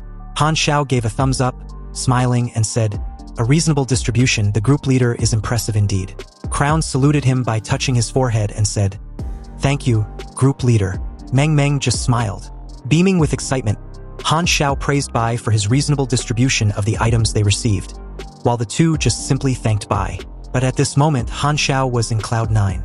So, with an overly excited demeanor, he thanked everyone for their help. Seeing this, the others fell silent as they watched him act in such an unnecessary way. A few moments later, they head to the director's office, which was on the 4th floor. Han Xiao approached the door and said he believes the clues he'd been searching for might be in there, unless that demon director has another secret room, that is. He took a step forward and pushed the door open, but suddenly halted upon seeing what was inside. In front of him was a huge statue of a demon with terrifying wings. It was placed in the middle of the room. The entire group entered the room immediately after, and as Bai approached the statue, Meng Meng commented that the statue has such a strong presence. "What kind of demon is this?" she questioned curiously. Hearing this, Bai simply replied that it is Jie, the 16th demon of the 72 demons of Solomon, the master that Zhao Chonglin mentioned. The statue has such a strong presence because the demon Jie once entered this statue in some way. This is so interesting. I wonder if we can find a way to summon this demon god in this hospital. After finding a diary, Meng Meng began to read to the group. At that time, there was a woman in the Han family who fell in love with a member of the Jie sect in the Blue Star. Since then, each generation of the Han family has had a similar traits and type of fate. The girl among them, upon reaching adulthood, will always live there, becoming the bride of the Jie sect. As for the boy, he will remain unaware, start a family, marry, and have children. A dozen years ago, Han Xiong's father somehow learned the truth about the Han family's heritage. To escape fate and prevent his daughter from being forced to live in this psychiatric hospital for the rest of her life serving a demon, he chose to kill his newborn daughter. Zhao Chonglin discovered this and stopped Han Yong, then reported the incident to the Jie sect. Han Yong was stripped of his bloodline due to this betrayal. After that, Han Xiong's sister was taken by the Jie sect to be raised. As a reward, Zhao Chonglin received the demon bloodline. And that's about it. This diary belongs to the dean. Most of the diary of this foolish director is filled with envy for the Han family's bloodline and insults towards Han Yong due to his stupidity. It also contains long sections of pledges of loyalty, merit, and receiving rewards. This is the best I could piece together. Han Xiao walked up to her and said that he'd just received the next mission after Meng Meng was done talking. He thanked her. "Honestly, seeing such long texts gives me a headache." "Thanks to you," he said. Meng Meng replied that he was welcome. "Actually, I enjoy looking for clues like this," she added. As Bai continued to analyze the statue closely, Meng Meng turned in his direction and asked, "Group leader, you've been studying that statue since the beginning. Is there something wrong with it?" Touching a pointed section of the statue, Bai replied, "Of course there is." He then pulled that section of the statue, revealing a secret door. The room trembled a little as the door opens. Everyone with the exception of Bai had a surprised look on their faces. Bai, on the other hand, just smiled at the discovery and led the group inside. Inside the secret room, the group descends a flight of stairs. Bai commented that given the height, they've probably gone from the 4th floor to the basement, right? And Han Xiao replied that it's at least 2 or 3 floors below. He knew this because he'd been counting the steps. As the group got close to their destination, a smile crept on Bai's lips. "We are almost there. If I'm not mistaken, below should be the place where Zhao Chonglin does his summoning or communicates with the demon Jie, and conducts sacrifices for the Jie sect." Seconds later, the group reached a double door, and upon opening it, they found a circle of inverted crosses and arcane inscriptions on the floor. The group approached the ritual circle as Crow commented that the smell of blood was intense. Bai crouched in the center and picked up an object. Curious, Meng Meng asked what Bai had picked up. Bai got up and replied that he had shared it in the group so she can check it for herself. It was a golden medallion with description on it, named the core of the Hell Teleportation Array, a special item. The circle marked with the symbol of Hell can be used to resurrect the rare demon hospital. The requirements needed was sacrificing 16 lives along with their souls and blood. This item was unique, and the summoned demon will be restricted to level 12 due to the dungeon's rules. After the summoning, the dungeon's difficulty will increase to Hell difficulty. Astonished, Han Xiao exclaimed in surprise when he saw the notification, and Crow commented with wide eyes when he noticed the level restriction after summoning. "Wait, does that mean?" But suddenly, Meng Meng reacted with excitement, smiling and saying that if they summon the demon and kill it, won't they hit the lottery? Unbeknownst to her, Crow disagreed with this idea. Bai looked at her incredulously and simply asked, I'm at level 8. What about you guys? Meng Meng said she was at level 5, Crow was at 4, and Han Xiao was almost at 4. Bai made a slicing gesture with his hand and said, well, summon the demon and you'll die instantly. With levels below 10, and no profession and equipment, where did you find the courage to fight a level 12 demon? Han Xiao smiled and said, but isn't Emperor Bai here? Bai humbly guided him and replied that even with him there, it was not possible. The difference between a demon and a weak-blooded demon is immense. You should know that. Let's go back and level up and acquire professions. Crow turned to Meng Meng and said, make sure to bring me along when you return, seniors. Meng Meng winked at him, smiling and replied, of course you'll be prioritized. The group returned to the director's office. Meng Meng asked if the dungeon raid was over. Does anyone have anything else they want to do? Han Xiao scratched his head and replied that there's something he can't seem to figure out. A descendant of a demon also has a sister. I'm wondering if she's different or if they look similar. I'm not sure if it could be a coincidence, but it definitely exists now. Bai touched his shoulder and asked why was he thinking about this all of a sudden. Did your father act strange before the apocalypse? Han Xiao replied with a no. Our relationship wasn't close. To me, he was just an ordinary man. My father lived an unremarkable life. The most extraordinary thing about him is that he turned into a different type of zombie than the others. In Crow's mind, he imagined a red zombie with horns and white hair and exclaimed, a demon zombie? That's so cool. But Han Xiao gestured with a tense expression and replied, no, it has nothing to do with demons. He turned into a plague zombie covered in purple and green fungal spots. Those spots gave me a strong sense of danger. I didn't dare to touch him. Because of that, I was forced to quickly master telepathy with my psychic power. My father's last lesson. Bai was intrigued, and as he turned in Han Xiao's direction, he asked, plague zombie? Han Xiao replied it must have something to do with the Chinese plague disease he studied himself. His neighbors also had spots. Bai paused for a moment and thought this is really linked to that SSS level of the plague sect mission. Then he turned to Han Xiao and said, I'm really interested in that chemical plant. When I get to Shanghai, please take me there. Han Xiao replied, sure, no problem. Crow raised his hand and said, Emperor Bai, I have some questions about my abilities. Bai smiled and replied, of course, everyone can discuss any questions or share information now. At the same time, he thought that his harvest was great. I even got some clues about the Plague Lord's mission. Later, back inside room 1503 of the hotel in Zhangcheng, Bai woke up from his sleep. But he was surprised to hear the sounds of people coughing continuously. He looked around and was startled to see Zhang Lupeng, Qi Zhang, and Xiaomu sprawled on the floor, coughing around his bed. He exclaimed, questioned what was wrong with them. One of them tried to call out to him, but his voice came out weak. I helped two of them outside and said, what's going on? I told you not to enter the room. I released several viruses to prevent accidents. As one was placed on the couch, he coughed and said, I have 20 diseases related to negative buffs now. And the other replied, I have 30. All my attributes are at 0. I'm going to die. Bai, do you have any antidote? Bai got up and replied, I've already removed the viruses from you. Your abilities will recover soon. Rest here, I'll go get that guy, Jiang or whatever he's called. Wei Shihu then approached Bai with a sense of urgency in her voice. She told Bai that Jiang Lupeng was actually there to kill him. Bai's eyes immediately widened, so he asked what Jiang Lupeng's reason was. Why does he want to kill me? Wei Shihu then began to explain. It started because he didn't believe that the settlement you mentioned was real. So to verify it, I asked Song Gu to record a video and send it. But I didn't expect Song Gu to be very detailed. A while later, Wei Shihu finished explaining the exact reason for Jiang Lupeng's actions, including her refusal to date him. The thing is, after I refused, he shouted your name and said he would kill you, claiming that all the problems arose after you arrived and that killing you would solve everything. The two sat at a table, and as Bai leaned back in his chair, he commented that Jiang Lupeng was an idiot. What kind of logic is that? Hearing this, Wei Shihu agreed and said Jiang Lupeng was really an idiot. He would threaten any girl she interacted with, even forcing her childhood friend to drop out of school. If Song Gu hadn't protected me, he would have used the same tactics he used on other girls to force me. I would have been hurt by him a long time ago. Being stuck in the hotel with him made it felt like hell each day. Luckily, his talent wasn't strong enough to force me. Otherwise, he would have ruined me long ago. Seeing how strong you are now and knowing that Song Gu is still alive, I'm really very happy. After some time, while Jiang Lupeng was coughing violently in the room, The two stood up and walked toward the door. Wei Shihu turned and asked, Zhang Lupang has been caught in your trap for a while. Is he already dead? Bai replied with a no. Common viruses weaken a person's attributes quickly, but it should take a bit longer to be fatal. Wei Shihu then said she had an idea.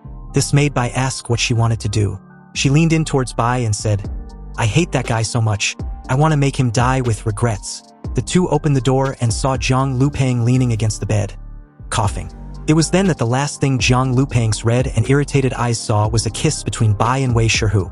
Bai quickly took the opportunity to ask, to irritate him, would a kiss be enough? And Wei Shihu replied that it was. What else do you want to do? This is my first kiss, you know?